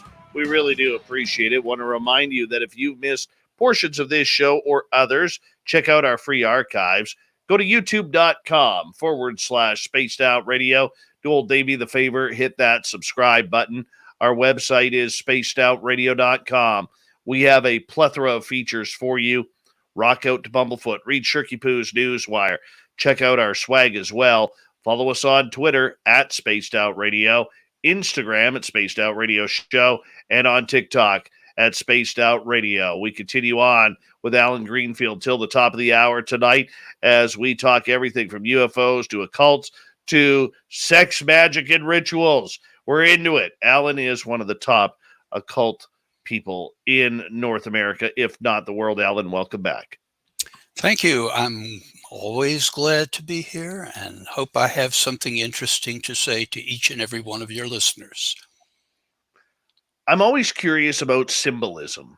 A lot of people get downloads with symbols. I've had it where I've brought them to you, and you and I have talked privately about this.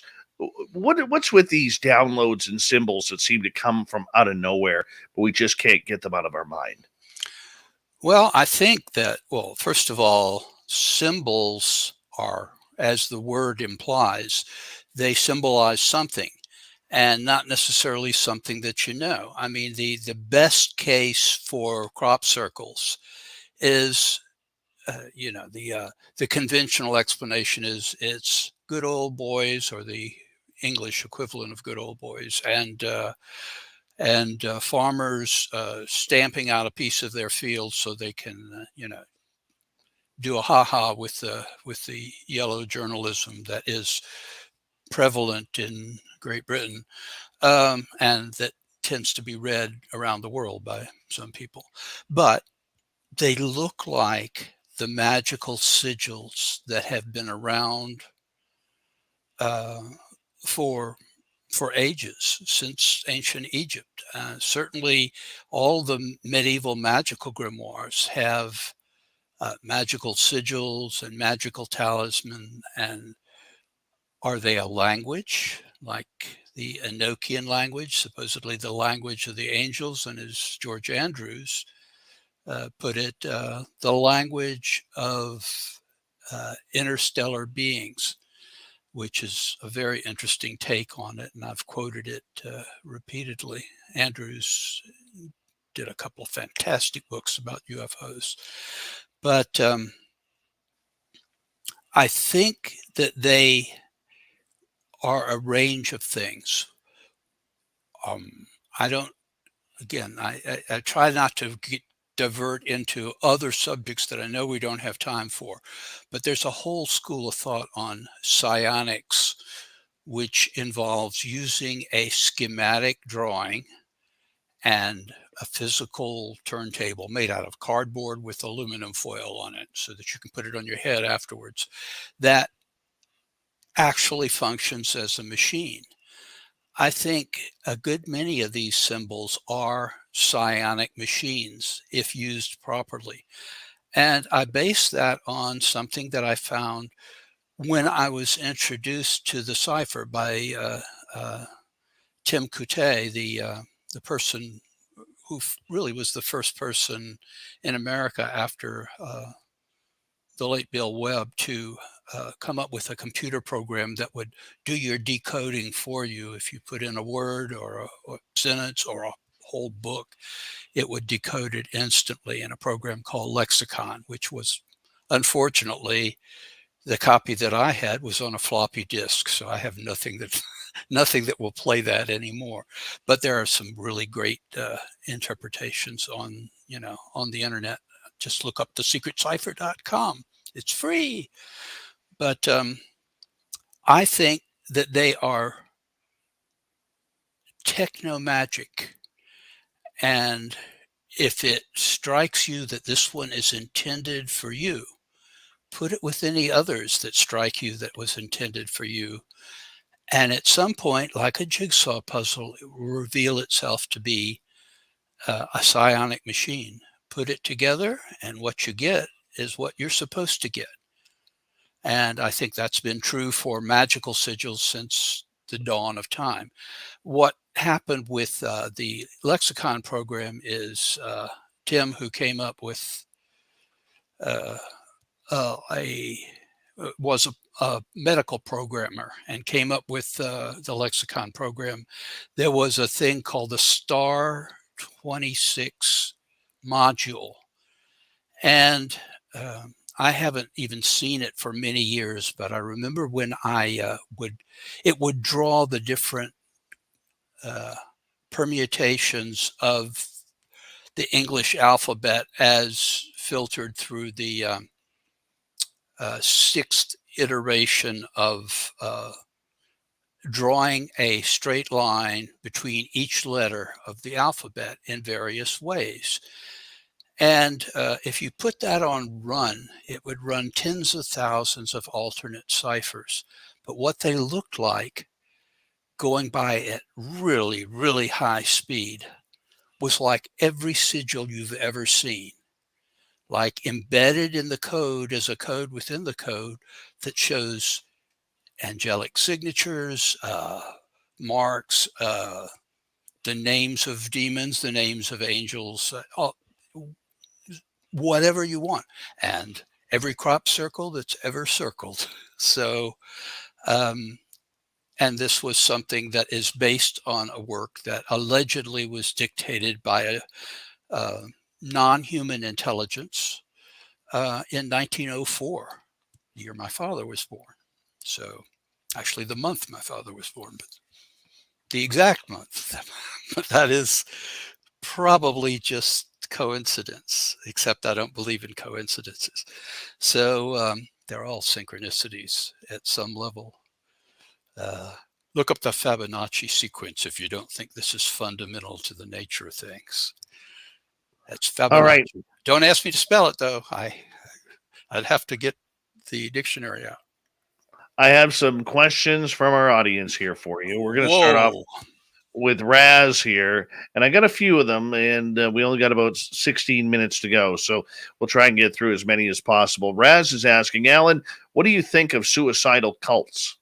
I try to say, if you get involved in something that discourages you from being involved in anybody outside of the, whatever they call themselves, church, organization, because they won't call themselves cults, and they want you to pool your money with the other members and want you to encourage you to live in their compound or whatever, get out of there, because they are crazy people that will do crazy things.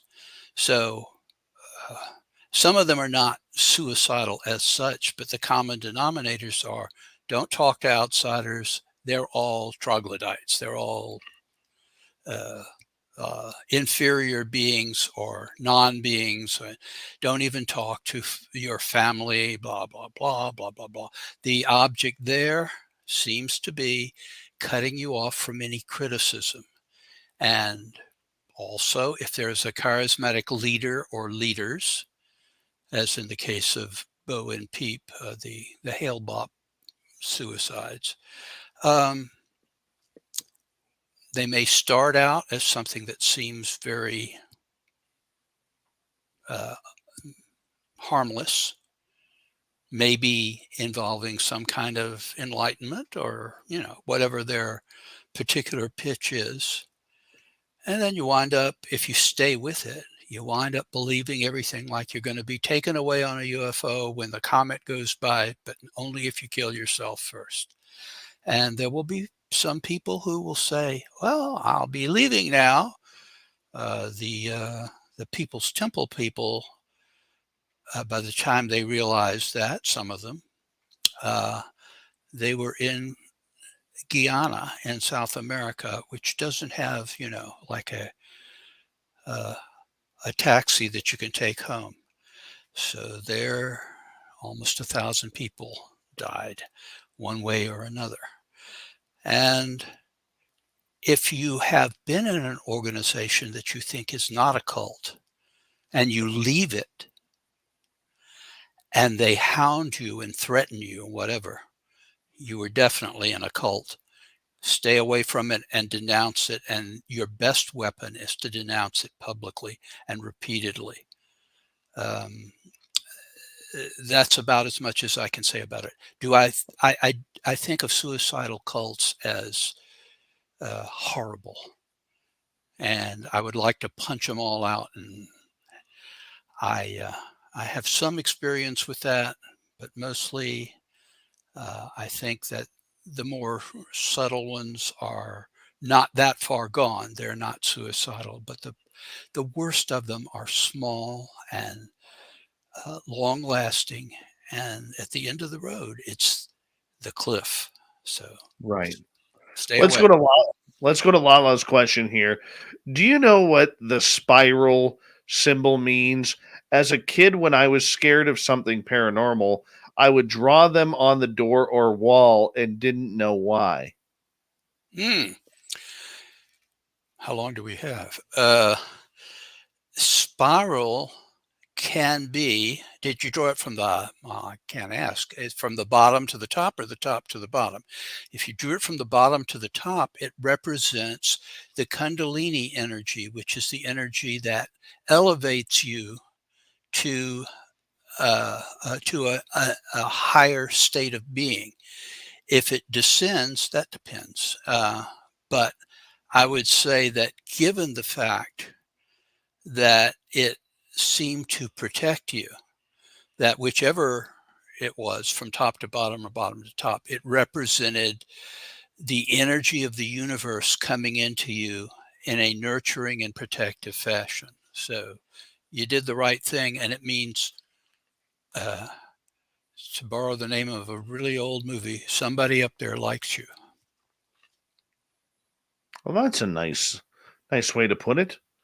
So basically, she with if I get this right, with using the spiral symbol, she was almost calling in or relaying energy positivity to her, so that way she didn't have to worry. Yeah, technically she was drawing in orgone energy, which is endless in the universe, and that is definitely protective. I mean, that's kind of the ultimate protection for incarnate mortal beings. So her instincts are good there, or somebody or something kind of looks after her. Evan would like to know, Alan, what do you think of the Mandela effect?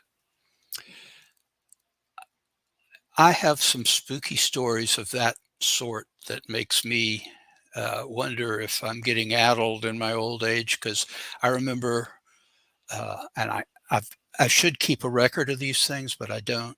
I remember some events at great difference from at a key point, at one key point, to what is the given understanding. There are cases that probably can be explained. I think the Bernstein Bears thing, maybe there's a technical term for it, but people may have read it as Bearstein because the name is a family name. So people may have transposed the letters, but things like the one that it's named for, the one about some people remember Nelson Mandela dying when he did, at least in this particular universe. And some people remember him dying in prison 20 years before, which would have been not true in this universe, but maybe somewhere else. Again, if there are an infinite number of universes, there are an infinite number of you and an infinite number of me and an infinite number of realities in which we don't exist. And everything that goes on in any one of those realities may be something that you sidle into momentarily, because the mind is a wonderful thing. And often, this is a very applicable. Have I got 30 seconds to do this? You sure do. Okay. Part of quantum theory is quantum entanglement. And I think that a lot of the big toy in neurophysics these days is attributing to the brain different aspects of the mind by looking through MRIs or whatever. That is mistaking the radio tuner for the studio that makes the broadcast. We are the studio, but we are embodied in our bodies, as the word implies, which its master control is in the brain, but the brain is just a tuner. So they're looking in the wrong place. They define the studio and take that more seriously. So given that, since there are quantum processes going on in the brain and everywhere else in the universe, and we're interconnected with everything else in the universe and maybe in the omniverse, that is many universes, maybe now and again we have a glitch in the matrix, as they say, and that we remember something from a similar but different universe, a universe where, God forbid, the Nazis won World War II, or that that Mandela died earlier, which probably would have had enormous implications for South African politics. And I think all of us have had these experiences where we remember something differently from what is Orthodox history. You can make that a conspiracy, or you can say, maybe you're both correct or both incorrect, or maybe it's a different reality that you're seeing into. Is there an opportunity, or has an opportunity happened, where we switch timelines? I think for individuals, yeah, because there are people who both claim, and there are reasons to believe, come from a different time or a different reality, depending. It may be both, actually. I don't think anybody who is like the man from Tared, a place that doesn't exist, or Philip K. Dick's vision of the Portuguese states of America, which doesn't exist, but could have had history gone somewhat different way.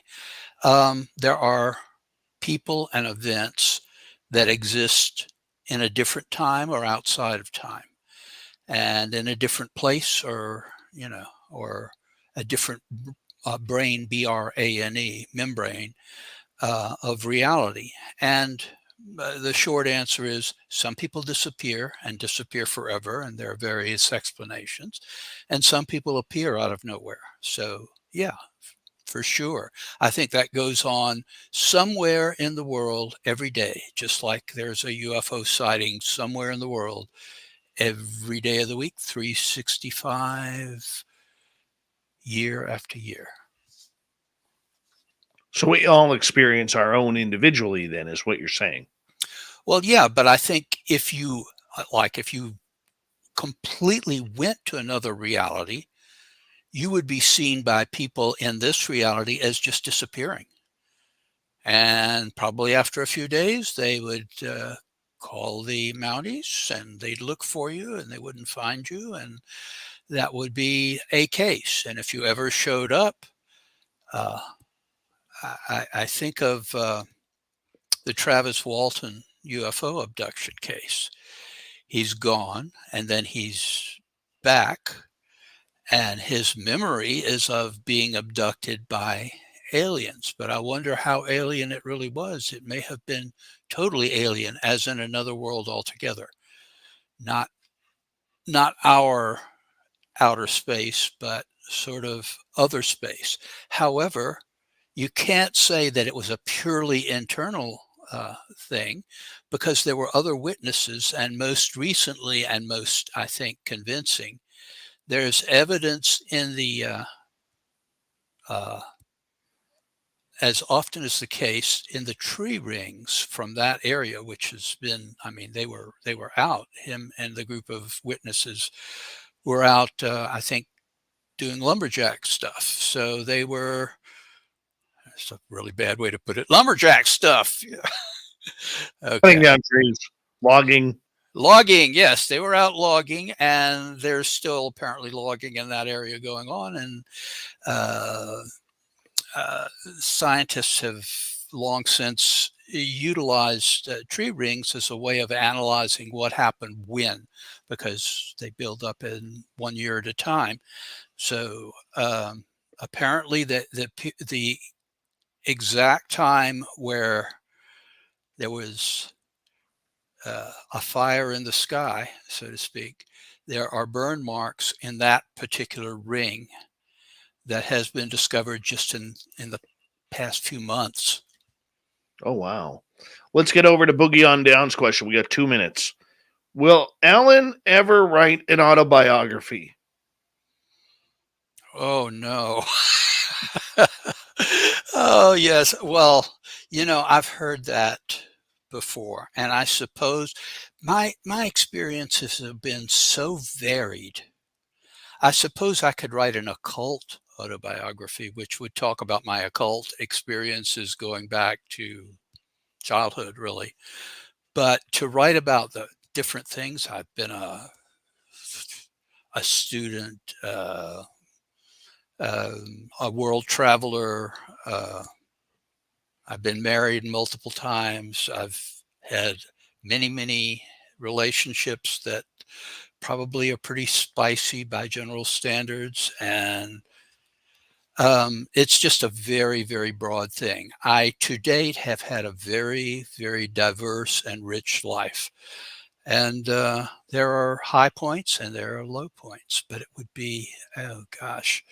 I remember that John Keel told me that when he wrote Operation Trojan Horse, his first book on our subject matter, well, I guess not if you count Jadu, his publisher made him cut it down. Well, it was a huge, thick book, but he said it was like 4 times that long. So I think the next 2 books that came out were sort of the sequels. I don't know if I could get it all in. So it's flattering to think that I would be worth that. In fact, the first book I had turned down from, ironically, the late Ron Bonds at Illuminist Press was something that he said that turned me into an author, which was actually it was at his initiation into the cult I was then involved with. But he said, "You're not famous enough to have an autobiography." I said, "Oh, well." Oh, no. And then he said, "But the stuff about UFOs, if you took that and turned it into a full-size book, I would publish it." And I said, "Oh, well, that's interesting." And that book, my friends, is The Complete Secret Cypher of the Ufonauts. And on that note, Alan Greenfield, thank you for your successful return to Spaced Out Radio. We will talk to you soon. Coming up next, Swamp Dwellers here with another spooky story, and the fedora-wearing John Hudson brings in the UFO report. More on Spaced Out Radio with Hour 3 next.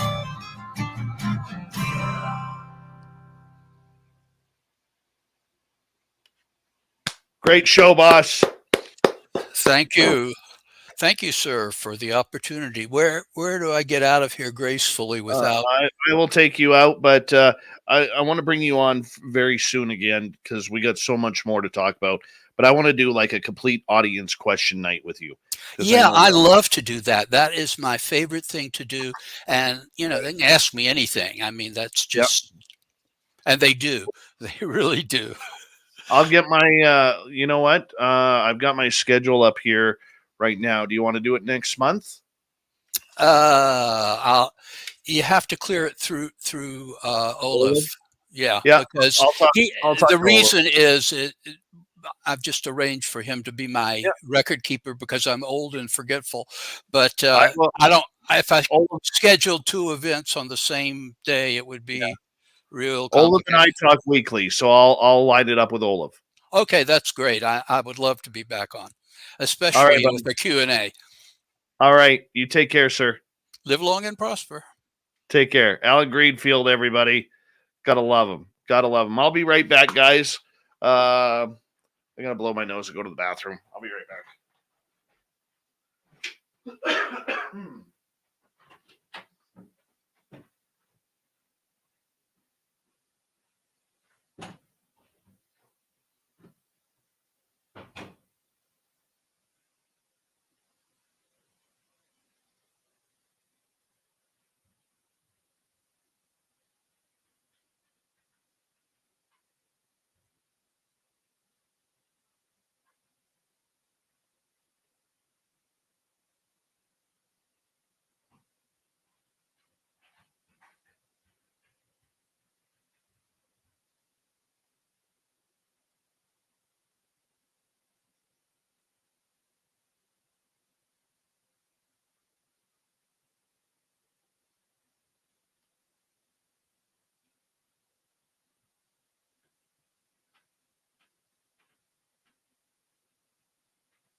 All right. I am back. Hello, gorgeous Anne Celine. Terry Brown, welcome. Sovereign, you had asked about your questions. It's very difficult for me to run the show and follow the chat room, follow the guest when and then go way back and repeat questions. That's why I take questions in the second hour, man. And I got a lot to do here, so I apologize for missing your questions. Body Tech, good morning to you.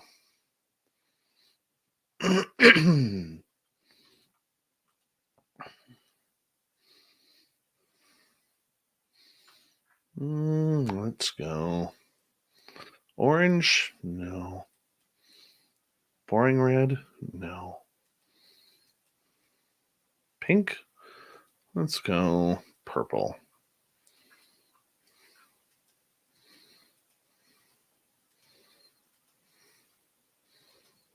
Silver?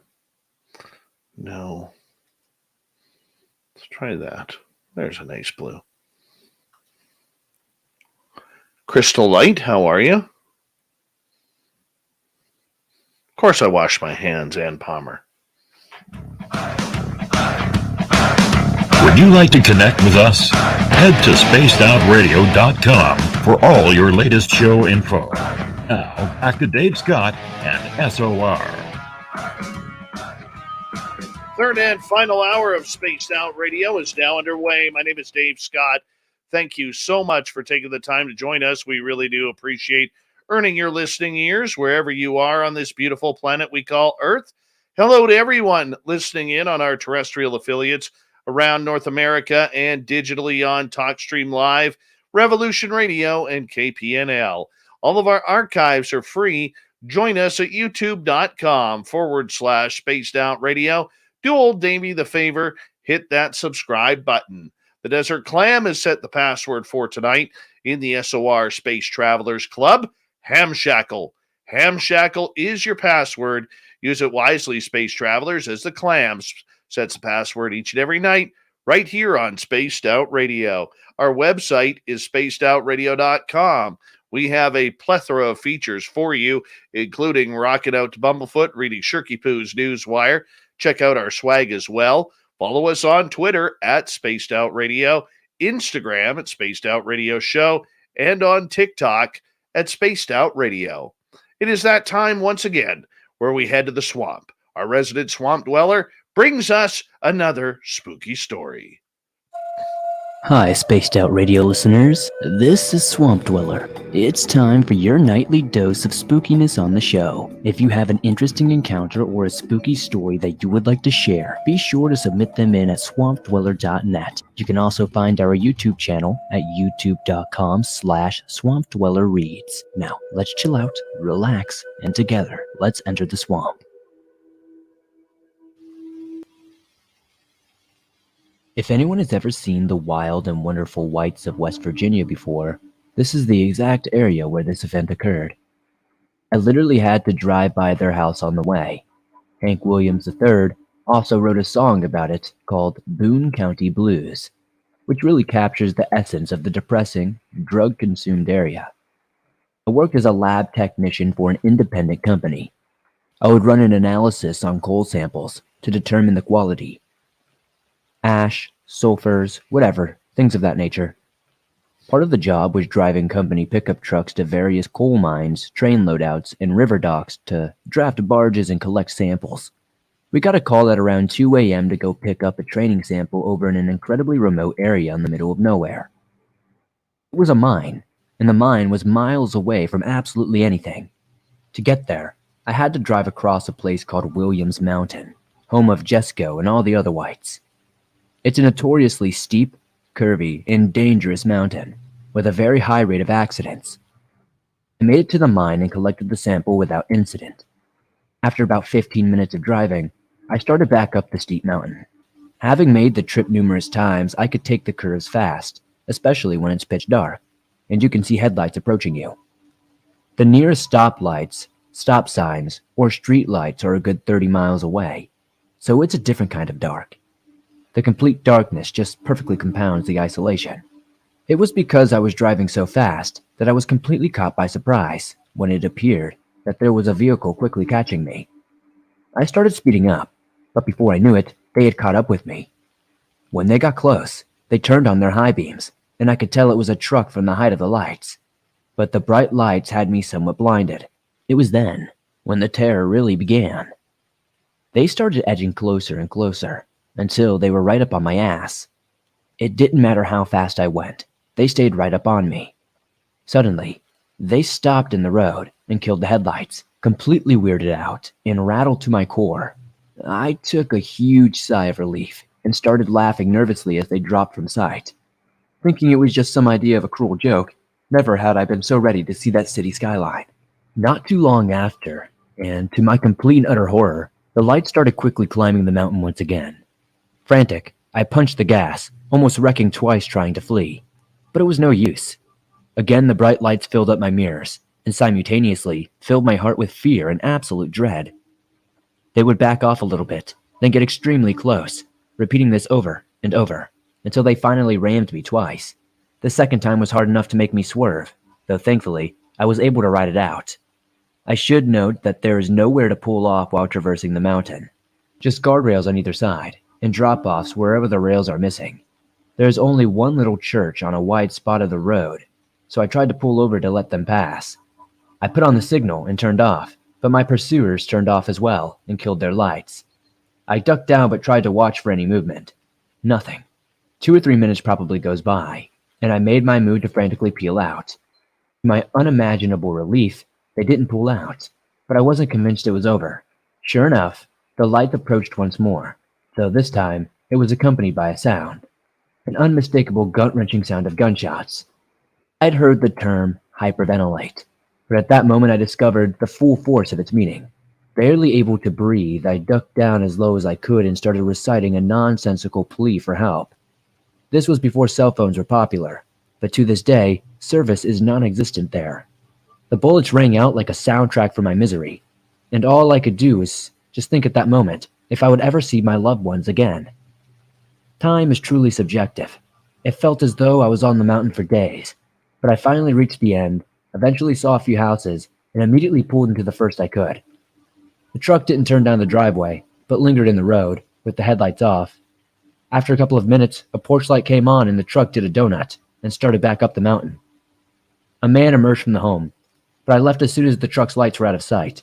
I yelled sorry out of the window and drove like a reckless lunatic the rest of the way. I did end up getting pulled over for speeding on the highway. I didn't even attempt to explain, as I figured it was a small price to pay, all things considered.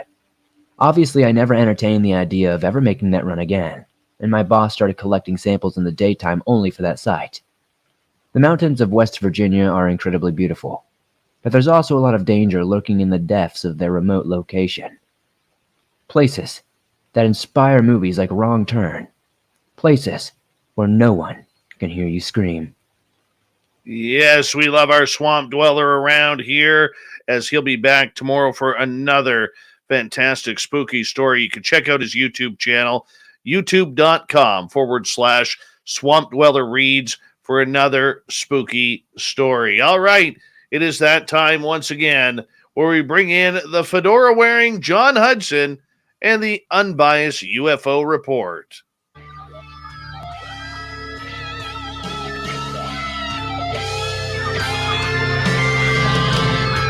Yeah, John's looking pretty darn good tonight. Freshly shaven. Hair looks fantastic. The man in black looking for some UFO news. And fedora-wearing John, it's good to have you back. How you been doing, buddy? Doing good, Dave. How about you, man? Nice to be here. I am doing absolutely fantastic. I had a pretty good day today. Well, Pretty good. Glad to hear it. And I do apologize. I'm actually just sending you. I shouldn't say that. I'm in the process of copying those the notes so I can send them to you.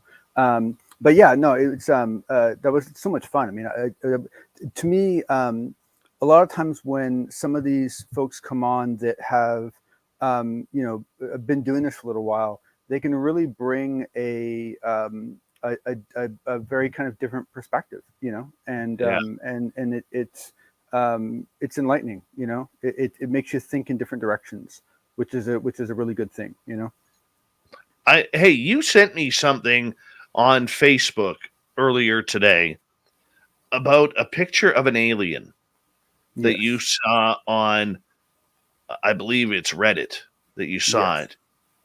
And I'm curious about this because I'm showing the letter to our YouTube audience. So for our radio audience, it's a black and white still. There's 64F-3. And Dave, I want to just take a side note to be funny. This is actually in my notes, so you're actually covering item number 4 right now. So thank you very much for thinking like me. Well, this was posted on Reddit. It says, so this slide was posted on 4chan POL board or poll board, claiming to be a leak from the Pentagon 2 nights ago by someone on the inside, in quotation marks. Reverse image sites come back with no previous results anywhere on the internet. The thread rapidly was archived. John, I'm curious about this photo because we see someone who almost looks transposed in there, a human that is wearing it looks like a radiation type suit. And I don't care about him. He's not the important part. It's the other guy that's important.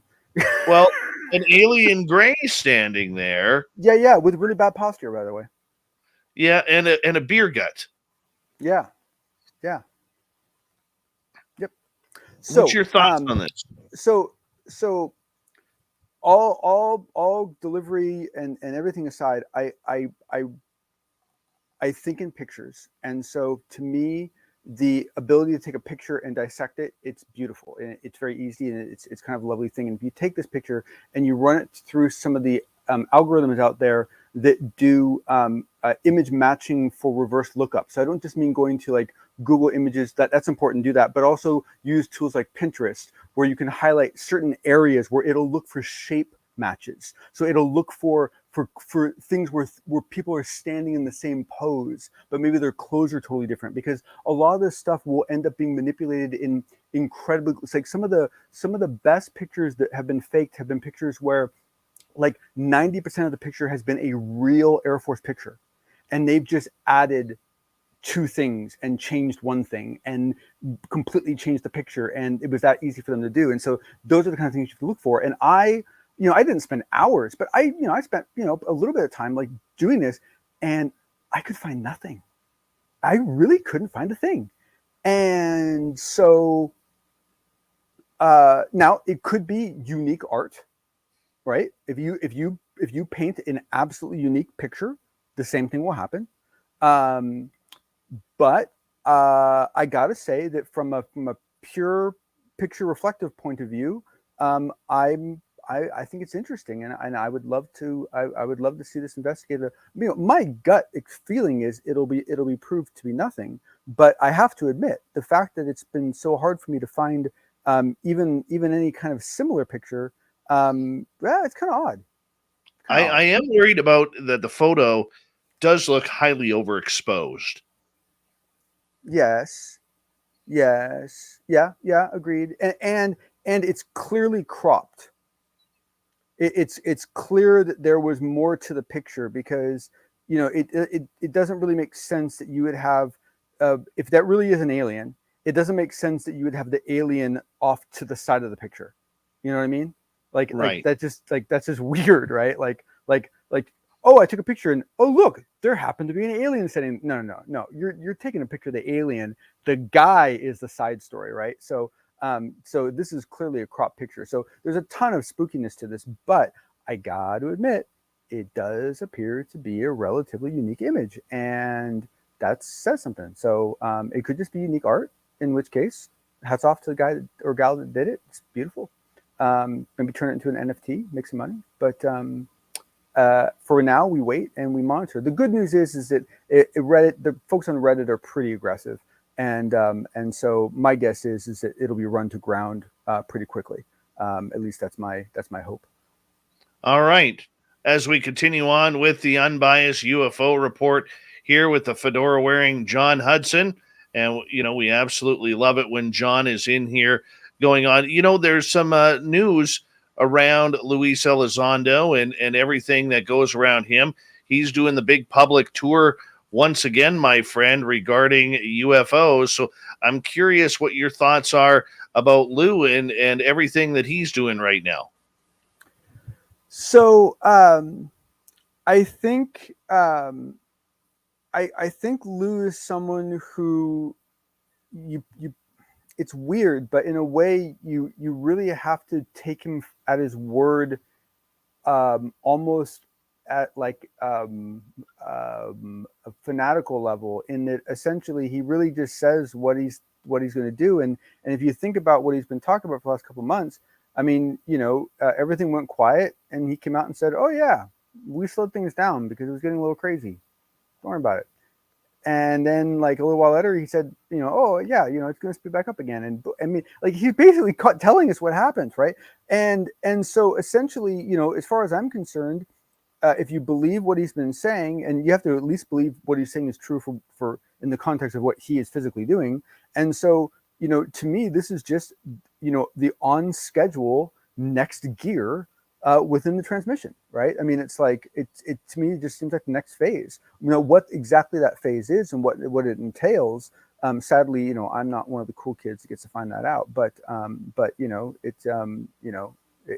it's clearly, look, I mean, here's the part that I find interesting. So I as I mentioned before, I used to fly out. I used to fly a lot. I used to fly like 100,000 miles a year all over the world. I've been like 14, 15 countries giving talks, right? And when you're going out to give a talk, when you're going out to give a series of talks, you're giving up so much of your own life. You're giving up so much of your own personal time that it's really important to you that you actually make an impact. That like the reason why you're going means something, right? That it was important that it was you that went, sort of thing.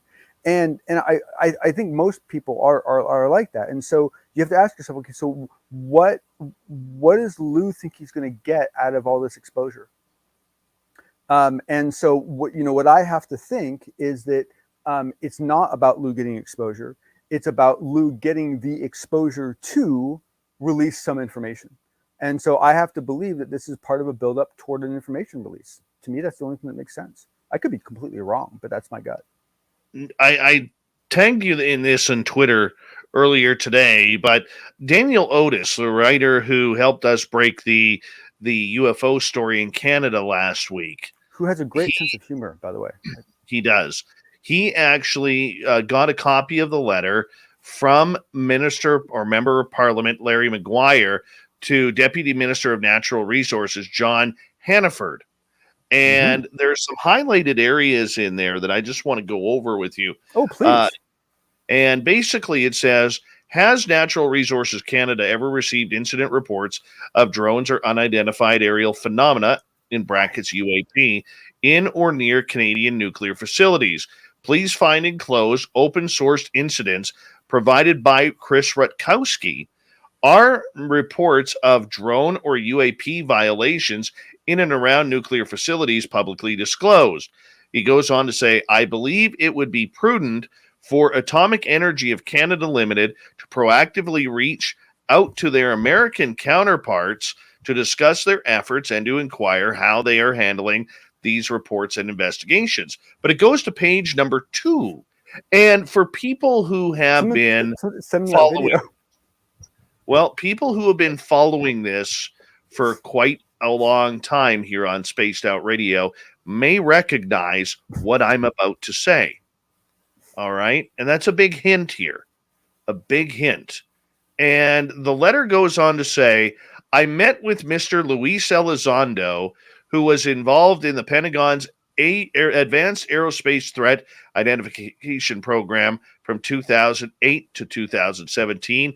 He provided a high-level, unclassified outline of the issue. The information he provided on UAP has been previously shared in public interviews. I have also met with representatives of the Scientific Coalition of UAP Studies, which included Canadian representatives who also could not confirm any government efforts to study this issue. The stigma surrounding this issue is the greatest barrier to better understand this issue. It is encouraging to see it subside, as it should allow the matter to be publicly acknowledged and studied in an open and transparent way. I love it. The reason why is it confirms everything that we have said on this show for 2 years, where we said the MPs were talking to major players in the UFO world. And it was that person just yelled bank and just basically took a bunch of floating objects that were in an unknown category and just put them in lovely labeled boxes of boom, boom, boom, boom, boom. It's gorgeous. I mean, it's like presents. It's like Christmas. And once again, I'm going to pat ourselves here at Spaced Out Radio on the back for this, because a lot of this is, believe it or not, our doing. I can't go into more detail than that right now, but I can say this, that everything that we have talked about, where people were saying, come on, tell us your sources, tell us what's going on, it's all in that letter. We knew Elizondo met with them. We broke it last week that the SCU, along with Hal Puthoff, had been part of these meetings. All right? This is very, very cool for us, man. And I have to take the moment to brag here. I do, because we've been working hard on this. And the fact that Daniel Otis was able to get that letter out and get that confirmed, I love it. I absolutely love it.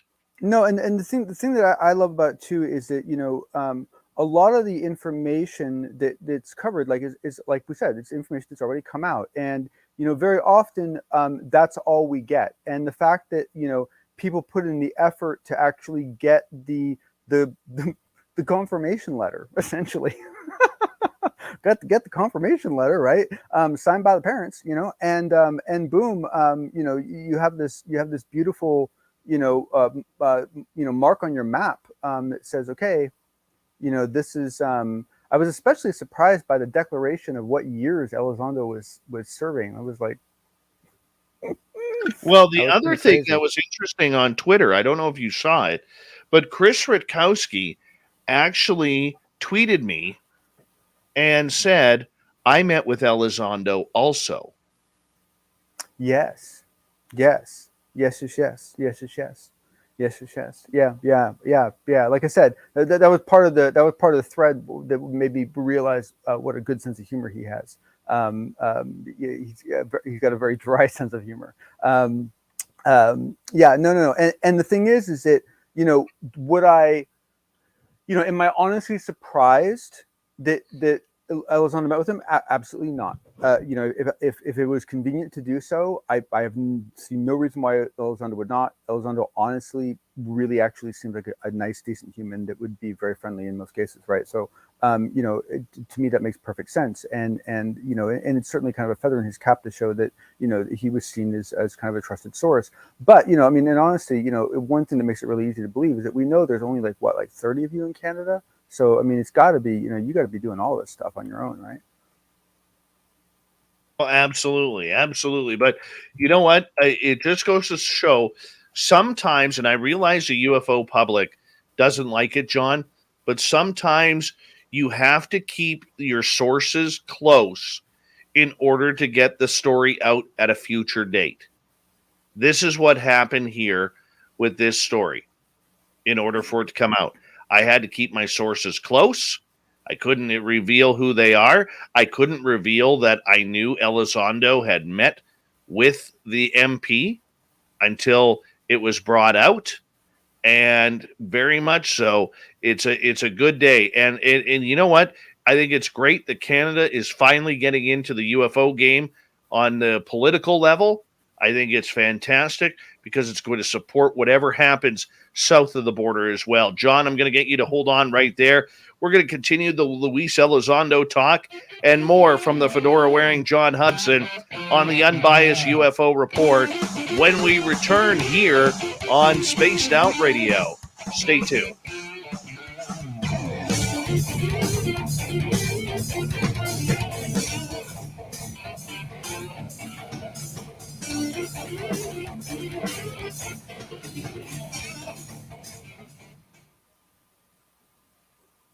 Good segment there, buddy. Thank you, sir. Thank you, sir. It was corrupted funny. I was like sending you like the notes like right as you threw that picture up. I was like, awesome. That was good timing. I wanted to ask you about that tonight, so I'm glad you put it up there.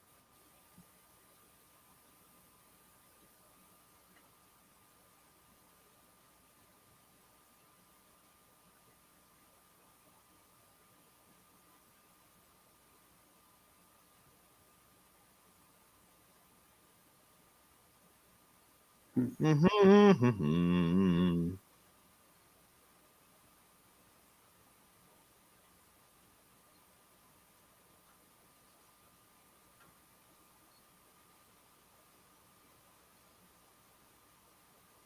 The hell are time crystals?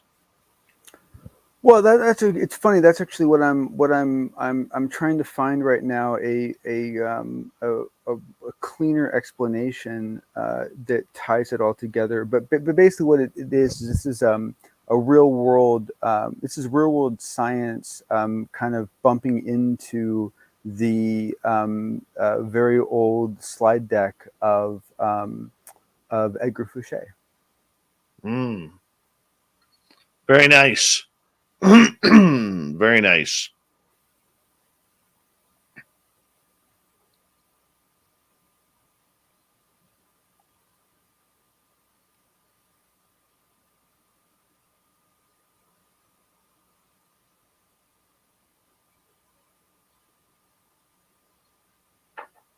That was some nice zebra action there. And no kidding, there was a bunch of them. Yeah, let's see if they're still there. Oh, we got a, hold on. We got a, what do we got here? We got a, come on, share. There we go. We got a gnu or a wildebeest. There's a zebra way in the background over here. Then we got a wildebeest right here. Boy, we've had springboks, zebras, and now a wildebeest hanging on a, God, that's ugly. Seriously. That is ugly.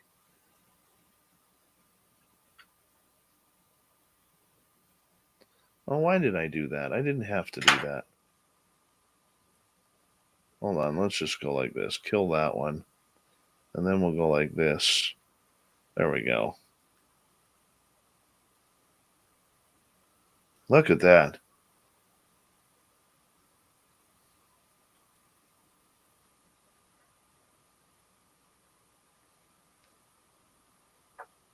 Oh, they're going to zoom in. They're doing a lot of zooming in this morning. Whoa, look at those birds. What the hell are those? Those some sort of weird-looking crow?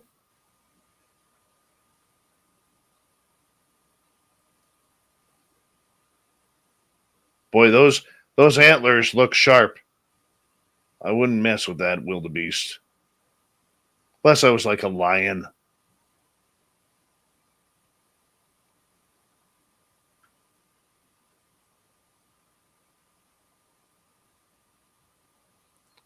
Remember the great space coaster, Gary Gnu? There's no GNUs like good GNUs with Gary Gnu.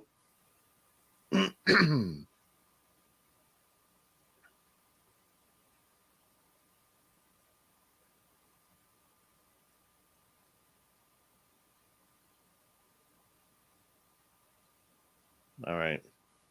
We got about 1 minute.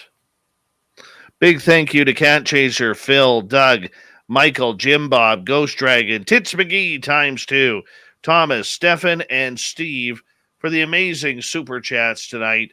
Thank you so much for the love that you guys are supporting us. If you're wondering what the hell this is on camera here, this is a live camera out of Namibia. It is 9:34 in the morning over there. They're 10 hours ahead. And I just found this channel like about a month ago or so, and I just find it like totally relaxing. So I throw it up here every now and again when there's animals. And finally, we got some animals. This has been fantastic. Excuse me. Where are we at? We got about 40 seconds.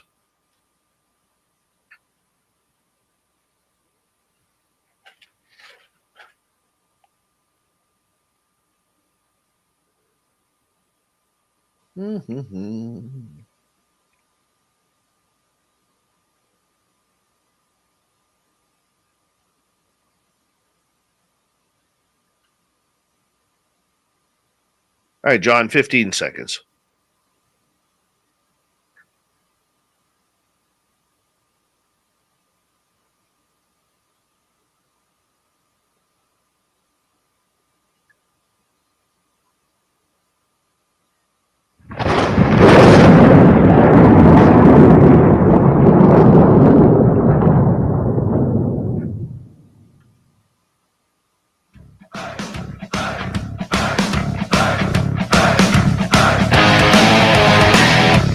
We're rounded third. We're heading for home tonight on Spaced Out Radio. Good to have you with us. My name is Dave Scott. Thank you so much for joining us. I want to remind you that if you have missed most of this show or others, check out our free archives at youtube.com/Spaced Out Radio. Do old Davey the favor, hit that subscribe button. Our website is spacedoutradio.com. We have a plethora of features for you, including rocking out to Bumblefoot, reading up on Shirky Poo's Newswire. Check out our swag as well. Follow us on Twitter at Spaced Out Radio, Instagram at Spaced Out Radio Show, and on TikTok at Spaced Out Radio. We continue on tonight with the unbiased UFO report with the fedora-wearing John Hudson.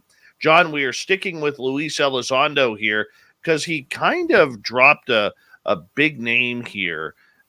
Basically that we needed to check Neil's calendars for proof that ATIP meetings were held. What is this all about?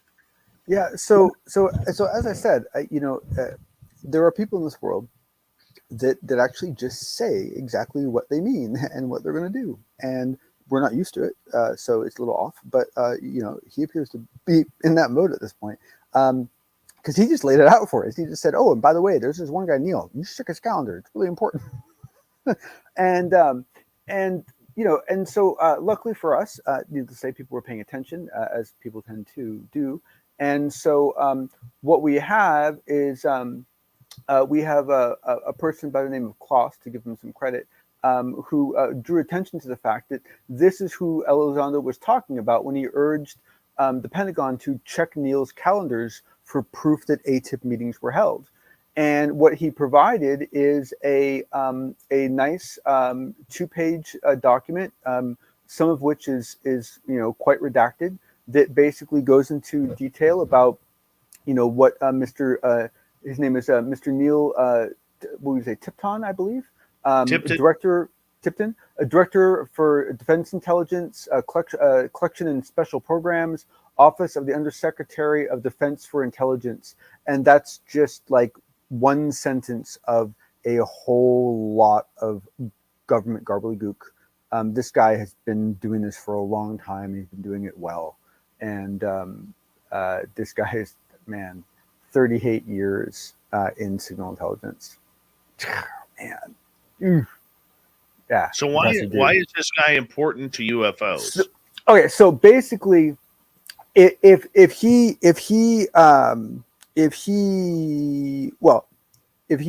hadn't been involved with UFOs, he wouldn't be important. What's important is that Lou Elizondo is able to call out this individual who's clearly a very well established, very respectable individual that held a position of authority during his time, and he is someone who Elizondo is saying interacted with the ATIP program. So if you want proof that the ATIP program was doing things, go check his calendar. You will find appointments on there. And so what he's doing is he's throwing people a bone. He's saying, look, if you want proof, go check his calendar. That's where you'll find proof. Very interesting. I mean, it's kind of like, here's a bone, go chase, Well, I think it adds another name to the puzzle, because everybody was always asking, who is Elizondo working with at the Pentagon? And of course, we're not going to recognize any of the names, But over time, these names like Neil Tipton are going to leak out. Well, especially considering that if you go down to the end of this article, it says in his tense, this is only a partial list of individuals I worked with in ATIP who can substantiate my role if necessary. Is that in Elizondo's tense, or is that in his tense? I think that's in his tense. If necessary, I can provide the names of other individuals from the Central Intelligence Agency, Department of the Army, Department of the Navy, the Office of Director of Intelligence, the Senate staff. Many of these individuals received regular briefings from me, and particularly in meetings involving the program and its investigation of UAP phenomenon. I'm not sure what tense that's in. Do you know, Dave? That sounds like it's in his. Totally does. That's really nutty. I didn't catch that earlier. Wow. Yeah, this was not an individual who was, who had a bunch of jobs and was occasionally bothered by this. This is someone who was dedicating a significant amount of their energy to it. Very cool. Very cool. All right, let's move on here, John, as we look at Roderick Martin. Who is this gentleman? So I want to talk about this for multiple reasons. One, so Roderick Martin is he's a MUFON investigator from I think Texas. I think it's Texas. He's also an experiencer himself. He witnessed something when he was, I believe, 12. He said, and he's got a real passion for this. And he kind of got his start from a social media point of view with the Clubhouse tool. He started a UFO Clubhouse area very early, and was noticed by the Clubhouse startup staff as kind of, someone who had potential. And so he was kind of chosen as someone to kind of showcase. And this has continued to snowball. And at this point, his UFO channel has 24,000 people in it, which is not, small thing, right? And on top of providing a platform for other people to open up rooms and have discussions, he runs a very, attempt to be a professional weekly show where he really kind of puts on a very entertaining, package sort of a thing. And the thing is that, I could see some people being a little bit standoffish with him because he comes off as being extremely business savvy and extremely marketing savvy. But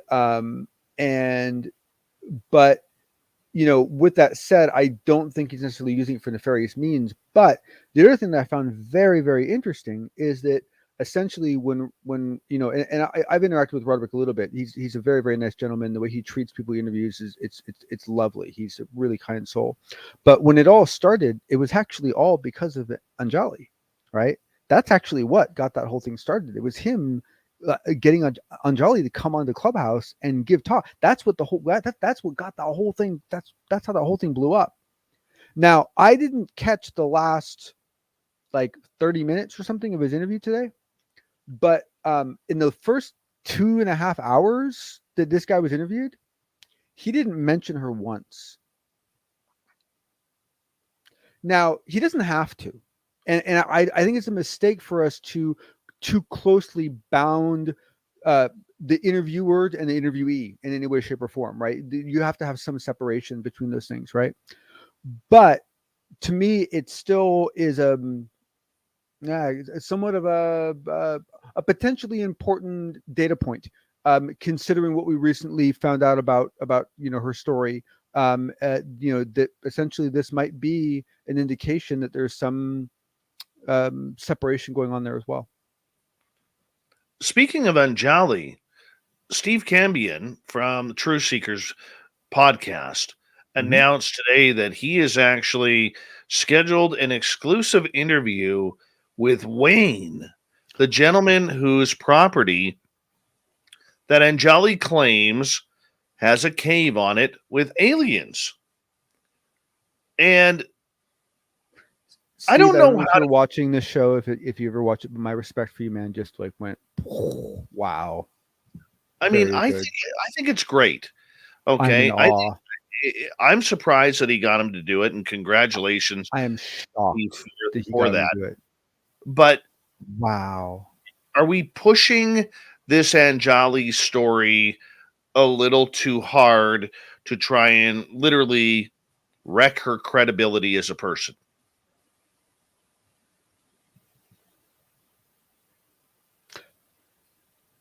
Okay, I think it's good that you said that, and I think that there is always the danger of that. However, I will applaud Cambrian and some of his others, his group, in that I've been surprised a number of times where I've seen these very critical examinations of her, and then they've ended up falling back to a position of, but we have to consider that there could be, this going on and this going on and this going on and this going on. I'm kind of surprised the number of times that they really kind of offer a pragmatic out for her, in a very kind of understanding way, which I find a little surprising. But I think in the context of what we've seen, I don't think that can be said yet, because of the fact that Wayne has been as much of the discussion as she has been from the very beginning. Wayne has been front and center, and it hasn't been Wayne. It's been the ghost of Wayne. And so if Wayne's willing to talk, he deserves the chance. And he absolutely deserves the chance. And so as long as he's doing it because he thinks he's going to get something out of it, then I'm all for it, right? But I don't really know, I mean, it's like, it's hard to say. I don't know. Here's that way. I want to hear that now, and I will be honest. I will be tuning in to Truth Seekers and Steve Cambion for that. And you know what? Steve is I may not agree with a lot of his shows, but he is a pit bull when it comes to gaining information. And no, look, you can disagree with his methods, but his goals are dead on, right? Well, on most parts. And I will say this, okay? Nobody wins in this story. Okay? You're going to have, Wayne has already come out publicly. Let me finish. Yeah. Okay? Wayne has already come out publicly saying that there is no mountain, there is no cave. We believe Anjali was hallucinating off of marijuana oil, or CBD oil, whatever you want to call it, all right? And that's where she saw the aliens in the cave. But number two, let's just say Wayne and his wife want to get out of the story because they aren't happy with the way Anjali has presented what truly happened. All right? Now we have him coming on, denying it all, which puts egg on Anjali's face, and we're still no better off for the truth. But what we have is another potential experiencer who's been shot down in flames because somebody doesn't want to corroborate her story. So, agreed. No, go ahead.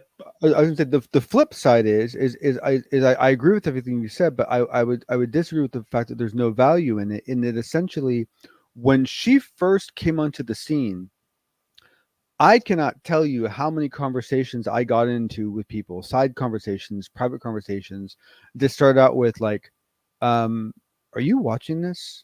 I'm getting worried. And what the worry was about was the fact that there was so many new people coming into this because of everything that's going on. And they were all coming in with this very trusting, open mind to absorb the information that a lot of us are providing. And then you had this new person that was providing information that, we were really unsure of, and so there was a huge danger of her leading a whole bunch of lemmings right off a cliff and souring a bunch of people on this entire topic for 10, 20 years for no good at all.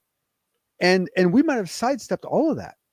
Right. I mean, think about how many people got burned by, their ups and downs with Lazar, or their ups and downs with what's the guy's name who went to jail, but he had the cool videos of the shadow people. Anyway, but you know what I'm talking about. You know, I mean, this has been going on for years. Well, I find it interesting. I really do. Oh yeah, it's yeah, absolutely. And Absolutely. I'm very, I'm very curious to see how this plays out. I think in the end, no matter what, Anjali gets egg on her face.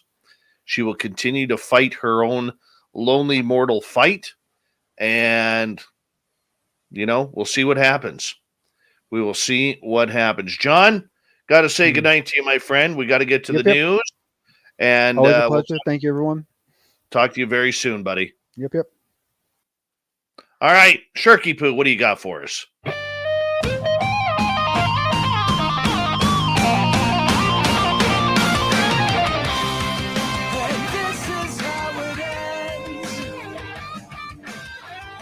All right, Shirky Poo's got the news all updated for us.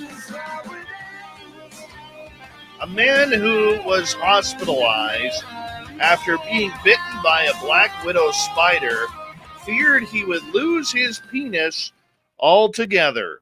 Yet Fergus Fairley woke up on the morning of January 7th at his mother's house in Ireland when he noticed a marble-sized lump on his penis. The 26-year-old initially dismissed it. Why? But over the next few days, the lump grew bigger and bigger. And no, this wasn't Viagra. On the third day, he finally was persuaded to go to the hospital after the lump had reached the size of a golf ball and was turning purple. I had no idea what it was, Fergus said. When I first went to the hospital, the doctors didn't know either. It was this constant burning pain, and the lump kept getting bigger and bigger. Well, to make matters worse, just hours after he arrived at emergency, the huge cyst burst. You can feel it when you say it. Oh, God. Leaving a giant hole that there had not been one before. Over the next few days, doctors ran a number of tests on Fergus and finally spotted the venom of a black widow spider in his blood test. False widow spiders are now increasingly common across Ireland and share a similar toxin to the black widow, about 2/3 as powerful. Fergus said, I couldn't believe it when they found the venom of a black widow spider in my blood. I'd never even heard of one before. While their venom is rarely fatal, a black widow bite can cause muscle cramps and pain so intense it can be compared to appendicitis or a heart attack. Fergus continued, I got told it would probably end up being dead if it hadn't burst in the hospital because it would have likely got infected. Yeah. They're still not sure if his willy is going to, be able to perform again. But nonetheless, they haven't had to remove it. Yeah, he said, I was convinced I was going to lose it. The doctors didn't know any more than I did and had never seen a bite down there before, so I was very worried. The pain was unbearable too. Oh, can you imagine that breaking? That cyst on the old, your best friend. Oh, yes. I think every man right now listening to this is literally grabbing themselves to say, it's okay. It's okay. You're going to be just fine. There's no black widows here. Yeah, be careful, guys. Be careful. The manager of a pub in the Midlands has hit back at a customer who complained about a family buffet at the venue, claiming they didn't cater to people with allergies. It's fair to say that the manager of the Old House and Home in Walsall didn't hold back with his comments, pointing out that the woman scoffed down 3 plates of scran before leaving her complaint. Oh, he kept the receipts as well because he got it all on CCTV evidence of the woman. The pub has a 3-star rating on TripAdvisor, and the reviews online are broadly positive, but this person clearly didn't enjoy the experience, claiming that the food was less than acceptable for those of us with no dietary requirements, and those with allergies were not provided. The woman, your guest, given the name provided was Lily, left a 1-star review after hitting up the restaurant back in November, writing that they booked a family buffet and had told management that 2 members of the party had food allergies. However, she then claimed that there was no assurances given to her upon arrival that the allergies had been noted and catered for. Her review stated, pre-booked a family buffet well in advance, ensured the management knew the exact requirements for 2 of our guests who had food allergies, one of which had a severe allergy and carries an EpiPen at all times. Nothing was as promised, and the food provided with no assurance that the allergies had been catered for. The food supplied was less than acceptable for those of us with no dietary requirements. Saddest thing is they will not acknowledge these issues and choose to ignore them. Someone may have died had they eaten an item they were allergic to. Have tried to contact them, but no response. However, the manager, Adam, plays the hero of the day here, decided he couldn't take any more, as well as stating that he had responded to the customer by phone and email. He also said he's got footage of the woman eating loads of food. Adam wrote, I'm very sorry that you felt the need to write this review, particularly as you had contacted us via email and phone call to try and resolve your quarrels. All your noted allergy requirements were met and noted on the buffet. May I add that the food catered for specific allergens is perfectly fine to eat for people without an allergy. As a sandwich buffet with difficulties around multiple allergens, you receive more food than our normal allocation for such a small buffet request. We have multiple functions involving buffets and great word-of-mouth reviews from what we supply. The food cannot be that bad, as you had 3 platefuls of it as far as my CCTV cameras show, so I'm sure that you were trying to do, I'm unsure what you were trying to achieve. Just boom! Sock it in her mouth. Sock it. Got her back. All right, quickly, thought of the day. All right, what's your thoughts on magic and rituals? Let's go to Bobby. They're about pushing the probabilities in your favor. There are no miracles, but if you push the probabilities to the edge of what's possible, things will happen in your decision and direction. Ada, they work. Doug, depends on the rituals. John, I think everyone's religious rituals are their own. None of my business. Nicole, sensory manipulation and setting intentions, sacred, forgotten, forbidden knowledge, alchemist gone wild. Think of all what we might know if those hundreds of years of persecution of non-Christians didn't happen. Boom. Thank you to everyone in the thought of the day. Shirky Poo for the news. John and Swamp Dweller for coming in hour 3. And, of course, Allen Greenfield talking UFOs, aliens, and much more. We got Mr. Ron Bumblefoot Thal rocking in the background with Little Brother is Watching. Bumblefoot is the official music of Spaced Out Radio, rocking us in and out of every single show. Get your horns up for the guitar god himself. Special thanks to everybody listening in at home, at work, in your cars, wherever you may be. Thank you to everyone in our chat rooms tonight. YouTube, LGAB, Twitch, Revolution Radio, Spreaker, and Twitter. Remember, this show is copyright by Spaced Out Radio and SOR Media Ventures Limited. Thank you so much for choosing to share your evening with us, because together, my friends, we're watching. We own the night. Mr. Bumblefoot, we need a favor. We need you to take us home.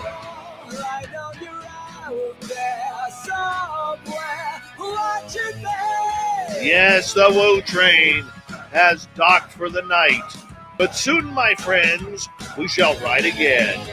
Your seats are always available. Your tickets never expire. And if you want to bring a friend, we've got room for them too. Good night.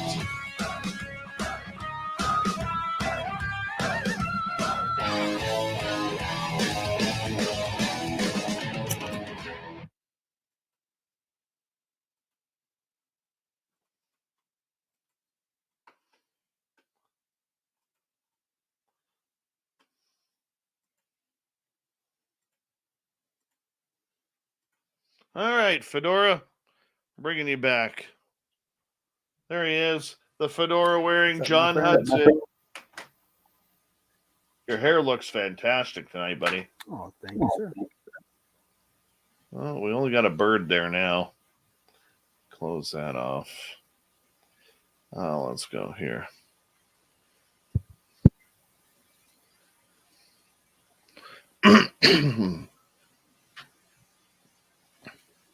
You ever had an interest in archaeology, Dave? Not really. None. Not because I'm not interested in it, but just never been my cup of tea. Well, no. I mean, that's the thing. I mean, it drives me nuts. Like people should not feel. I mean, to me, like being into archaeology, it's like liking chocolate ice cream, right? It's just, that's all it is. It's just a like. That's all it is, really. And so, to me, most people shouldn't be interested in it. It's weird. it takes a lot of study. It's a lot of reading. You got to deal with crazy people like Graham Hancock. But it's I guess how I got into it is one of my original majors was art history, and so that's how I originally got into archaeology and so forth. And so what I do is every couple of years I will stop researching it for a period of time. I will go do other things, specifically so that I can go back to it and enjoy all these new things that have happened. And oh my Lord, this is one hell of a time to be into archaeology. It is astounding the stuff they're finding right now. I mean, I am just a kid in a candy store. I cannot believe the data that's coming out and where the data is coming from. Like in one case, Dave, so there's this mythical thing, okay? This very mythical thing that turns out not to be a myth. And it's the labyrinth. It's the Egyptian labyrinth, okay? And the Egyptian labyrinth was supposed to be this incredible structure, basically like a giant mall in a way, but with mazes in it. And it was designed to be like the ultimate place to store important documents and to hold important rituals. And what's interesting about it is that we have firsthand accounts of being inside of it. We have Greek accounts of visiting and actually going inside of it. So we had a reason to believe it was a real place. But Petrie, one of the main guys who did a lot of the Egyptian research, he believed he found a cornerstone that he thought was a cornerstone, and so he thought the whole thing had been destroyed. What's been recently discovered is that what he didn't discover was the cornerstone of the base. What he discovered was the cornerstone of the roof. Okay? And the reason why we know this is because an artist, not an archaeologist, not a government, an artist, just an artist, paid with his own money and organized it with the Egyptian antiquity to actually do the underground penetration scan of the entire area where they suspected that the labyrinth might exist. They didn't just find little signs of it. They found the whole bloody labyrinth. It's there. Oh, wow. It's physically there, right? Wow. This was in 2018. So as soon as the Egyptian Antiquities Office discovered that there actually is something there, they proceed their whole shutdown process of trying to, close it all up because they want to be able to have control over it and so forth. But the point is that the Egyptian labyrinth has been found, and it was found because an artist decided to use his own money to pay for the scan to find it, right? How cool is that, right? But the best part that I'm enjoying is that we had, before we had these, okay, so how when you read a book, how there's foreshadowing, right? Well, in reality, there's foreshadowing, and so I don't know, like if you look at some of the things that have happened, like if you look at like say like Greek sculpture to Roman sculpture, right? You know, I mean, there was kind of a vast difference there between, you know, what was going on and so forth, and you know, to me, like you know, because I remember being told that essentially that all the statues that we were looking at were Roman copies, right? That the original statues were lost, right? That the original versions of all this stuff was so astounding that no one could touch it. And so once again, we have this idea of really high-end stuff being done, and then later it getting decreased in quality. At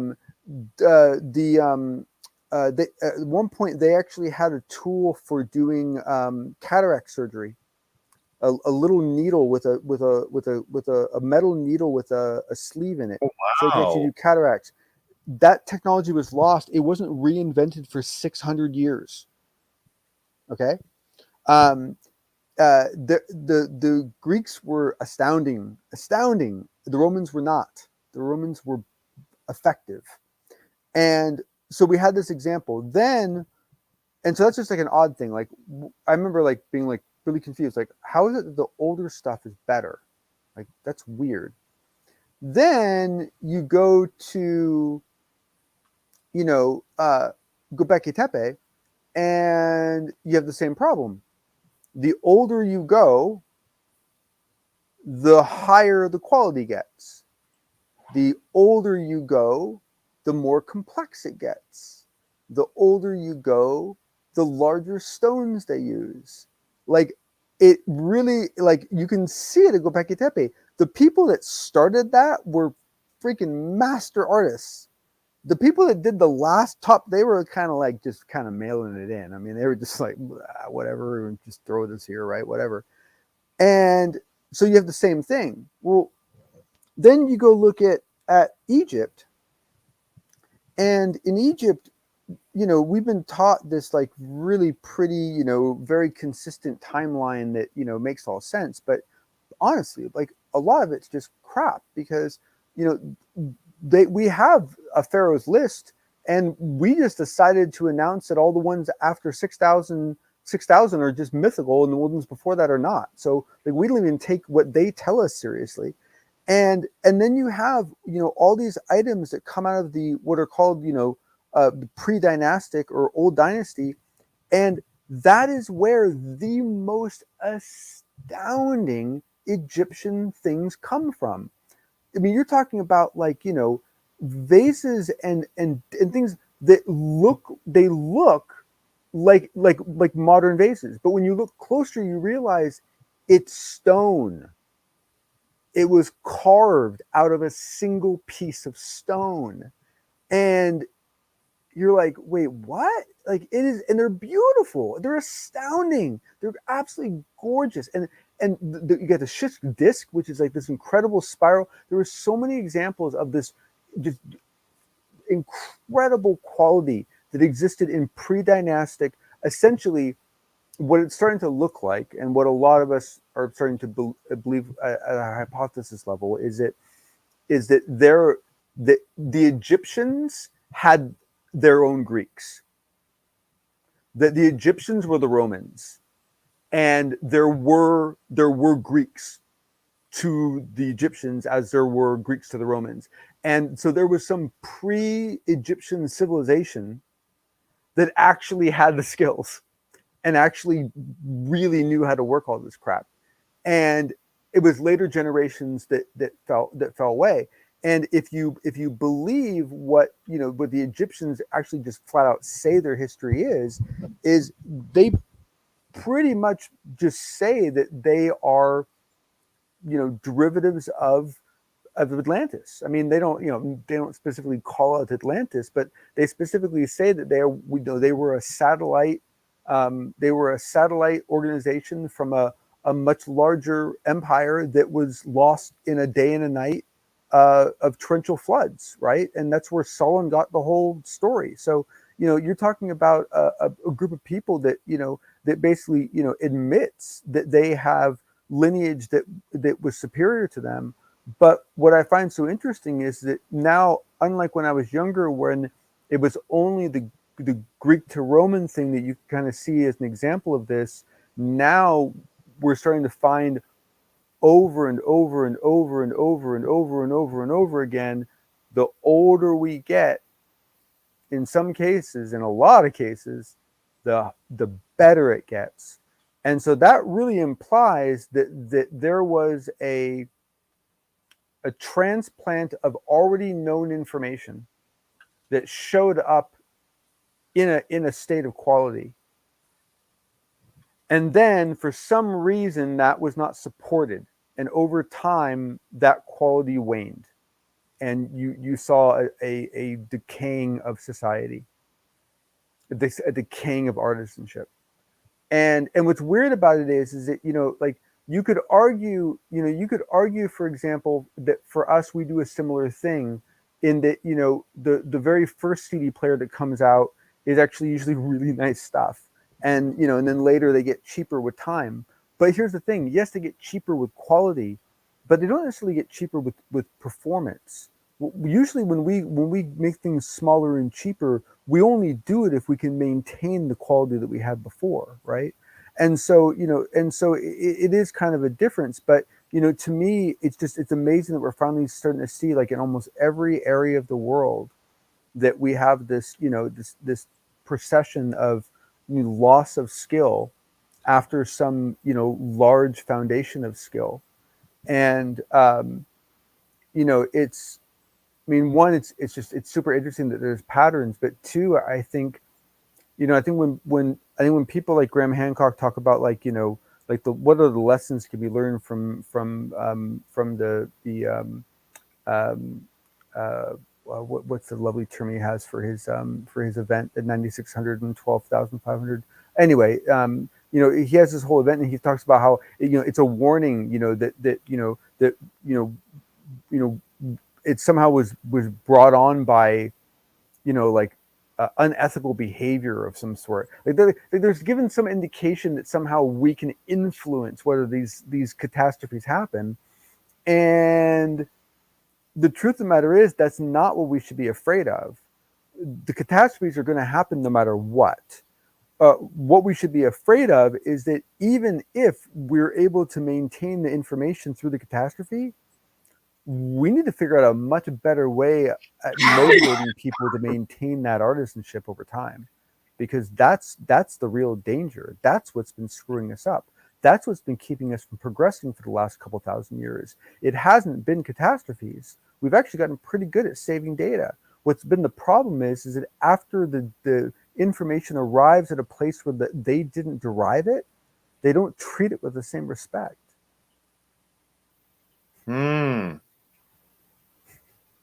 Which just sucks, because it just speaks to the character of people. But we got to find some way to motivate folks to maintain to maintain those skills, because what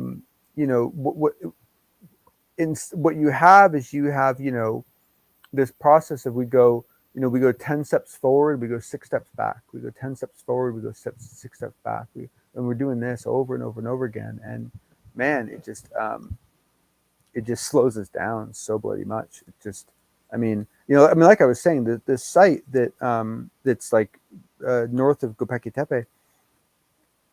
We're talking about a site that's probably 1,000 years older than the Göbekli Tepe, so like 13 something. And they think they found a window, like a glass window, like in a house. How cool is that, right? Blows my mind. Just to me, it's always the the very kind of human, practical aspects of archaeology that make it the most fun. Anyway, like if you take there was a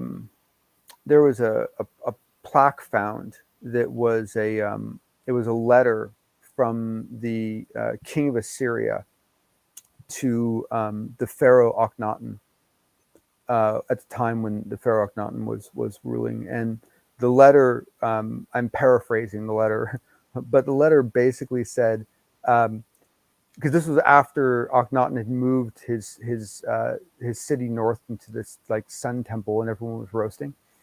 And so the letter from the Assyrian king actually says, if your highness wishes to force your own people to bake to death in the sun, please, by all means, this is your right. However, when I send messengers to visit you, you will not let them bake to death in the sun. And it's like this very pissed off letter from like one monarch to another, and it's like from like 4,000 years ago, something like that. It's beautiful, absolutely beautiful. You lost me in Egypt, dude. Oh man, this stuff's so that's why you got to hear the stories. Without the stories, it's impossible to remember any of this crap. I mean, it's like, are you familiar with the story of LAShTAL? No. I think I've asked you about this before. So LAShTAL, like seriously, you would find a performance of this somewhere, and you will enjoy it. It's a play. It was written in Greece, right? Like a really long time ago, and it's a comedy. It's incredibly funny. It is written so well that with almost no changes whatsoever, you can move it into modern times and it plays out perfectly. Because the entire play is about a island where the men have been going off for war for too long and they're sick of it. And the women are sick of it, I should say. And so they decide to go on strike. And they refuse to have sex with any of the men until they give up war. And so it ends up being a comedy about the dynamics of marriages and the pressures of sex between couples and the society. It's incredibly funny. It's a drop dead funny play. It's excellent, and it's so damn old. And it just shows that human nature is pretty consistent,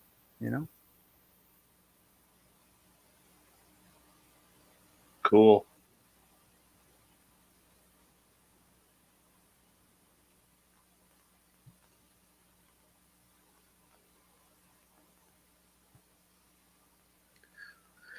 The problem with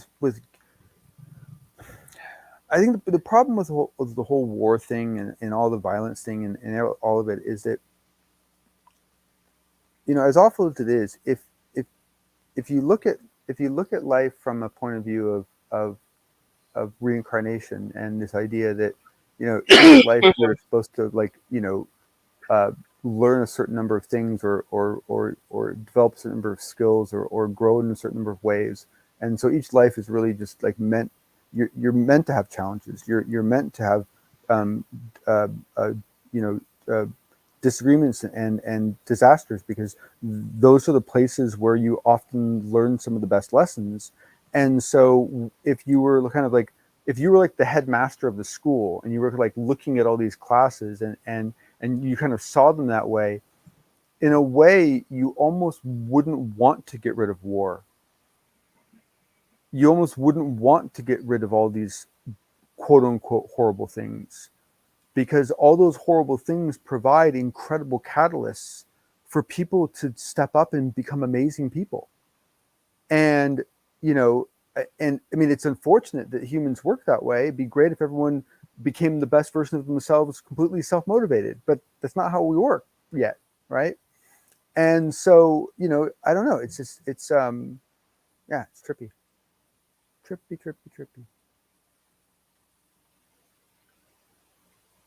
But I could totally see someone who's like, really wants like aggressive growth of a consciousness across multiple lives, actually wanting lives that are difficult, right? Wanting lives that are challenging, because, it's the goal is to learn, not necessarily to have a fun, cozy life, Yeah, screw that. I would take the cozy life every time. Well, actually, in Dr. Newton's books, what do you think he talks about is that ends up being the big joke. That ends up being the big joke, because when you're back at home, you don't really feel anxiety and you don't really feel fear.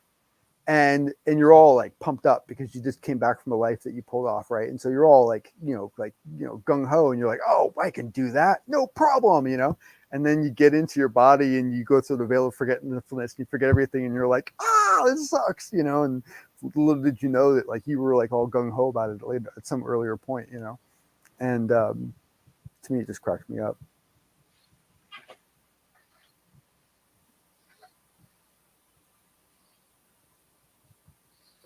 So reincarnation is nihilism's cousin. Let me think about that.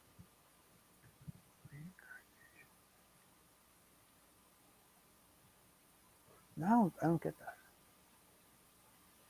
But honestly, I don't think I have a terribly good definition of nihilism to come think of it, and that's probably why. Yeah, to me, like as I've said before, like to me, reincarnation produces a really serious problem for this community. As crazy as it is, because as we've talked about, you have no choice but to end up studying consciousness at some point, because you have to, because that's what it's about. And once I don't know. To me, it's just there's just so many challenges, and it's gonna be funny the way it works out. Well, you don't like reincarnation? No. I actually converted to Buddhism about 6 years ago, and basically reincarnation, has become part of my worldview and so forth, and but trippy. What? Say again? It is trippy. It is crazy trippy, but the problem is that a tremendous amount of what we learn in this little crazy world ends up hinging on reincarnation, right? A lot of the NDE experiences, a lot of the contact experiences end up dovetailing into some aspect of reincarnation. And so if you come into this with a hard and fast wall up against reincarnation, you're really getting screwed, because you're basically being shut off from a whole bunch of content. I mean, of course, you can still read those books, you can still consume that media, but you're always going to be doing it with a little bit of a distance to you, because reincarnation isn't something you subscribe to. And for me, I just got lucky in that I converted to Buddhism like before I really got into all of this, certainly before I started studying consciousness. So I had already decided on my own that reincarnation was something that I subscribed to. And so when I started running into all this reincarnation stuff within the phenomenon, it clicked with me so well. Like, I mean, all the, like for me, like the, probably the two most influential series of books I've read through this whole process have been Dr. Newton's books, and then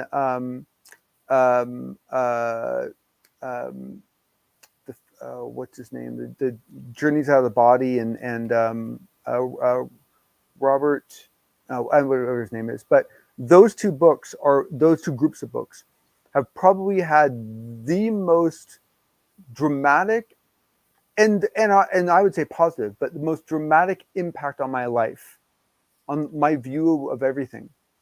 But I couldn't have benefited from either of those if I didn't subscribe to reincarnation. If I didn't subscribe to reincarnation, both of those book series would have been interesting, but they wouldn't have been as impactful for me as they were. And so it was a damn good thing for me that I had actually changed to believe in this beforehand for other reasons. And so, but I remember thinking to myself, wow, if I had run into these same books 10 years ago, I don't know if I would have felt the same way about them, And to me, that's just, to me, whether you believe in reincarnation or not should be like a completely separate personal thing that has nothing to do with the phenomenon. And I don't like the fact that there seems to be a dependency put on it for how you absorb information and how you absorb understanding. You know, it's just it's an unnecessary barrier, and it's unfortunate. Mm-hmm. I always think of that really cool case out of India where a man was murdered. Oh yeah. And then this just happened a few years ago. Mm-hmm. And then he came back, and his reincarnated 5-year-old self, with the scar of where the murder happened, Yeah, he was a shotgun. Was able to point out his murderer, and the murderer was so scared that the kid had pointed him out that he went and gave himself up to police. I know. And can I add to that story? The guy that got shot, he was cheating with the guy's wife. So in many ways, some people would argue that there was that he was not the good guy in this, but still he came back and this guy went to jail. Yeah, that's pretty serious. No, it's the weird. Okay, so I'm going to say something that is going to offend people, and I want to say I apologize. I'm not trying. I'm going to try to say this in a non-offensive way. But if you look at it from a scientific data collection point of view, and you look at all the different religions, look at all the different belief systems, the amount of evidence, not proof, but evidence that exists for reincarnation is like Mount Everest, and everything else is an anthill. I mean, it is the amount of reincarnation data is like, it would take, if you started today going over it, it would probably take you 5 years. Yeah, it probably would. It probably at least 4 years just to get through all the significant case studies. And the methods that were used to study this, and the fact that American universities were dedicating, significant resources to investigating this for long periods of time and publishing their data, and you add to the fact that what is it? At least I think at least a third of the world believes in reincarnation already. Right? I think it's a third. Yeah. It might even be 2/3. It's a lot. A lot of religions already have it built in as a requirement. And so what I mean is, in societies where reincarnation is normal, the stories about it come out more freely, right? And they're written about in newspapers more freely, and you can investigate them more freely, right? And so the truth is, if you want to investigate reincarnation, all you have to do is go to India, right? True. And just ask people, and they'll tell you, they'll show you, they'll walk you around and say, yeah, this, and for them it's totally normal. And on that note, John, I have to say goodnight because. Wait, quick question for you, Dave. What is on your shirt? It's a Sasquatch. Oh, okay, very cool. Oh, nice. Yeah. Yeah. I am off to bed. Tomorrow night on the show, who do we have?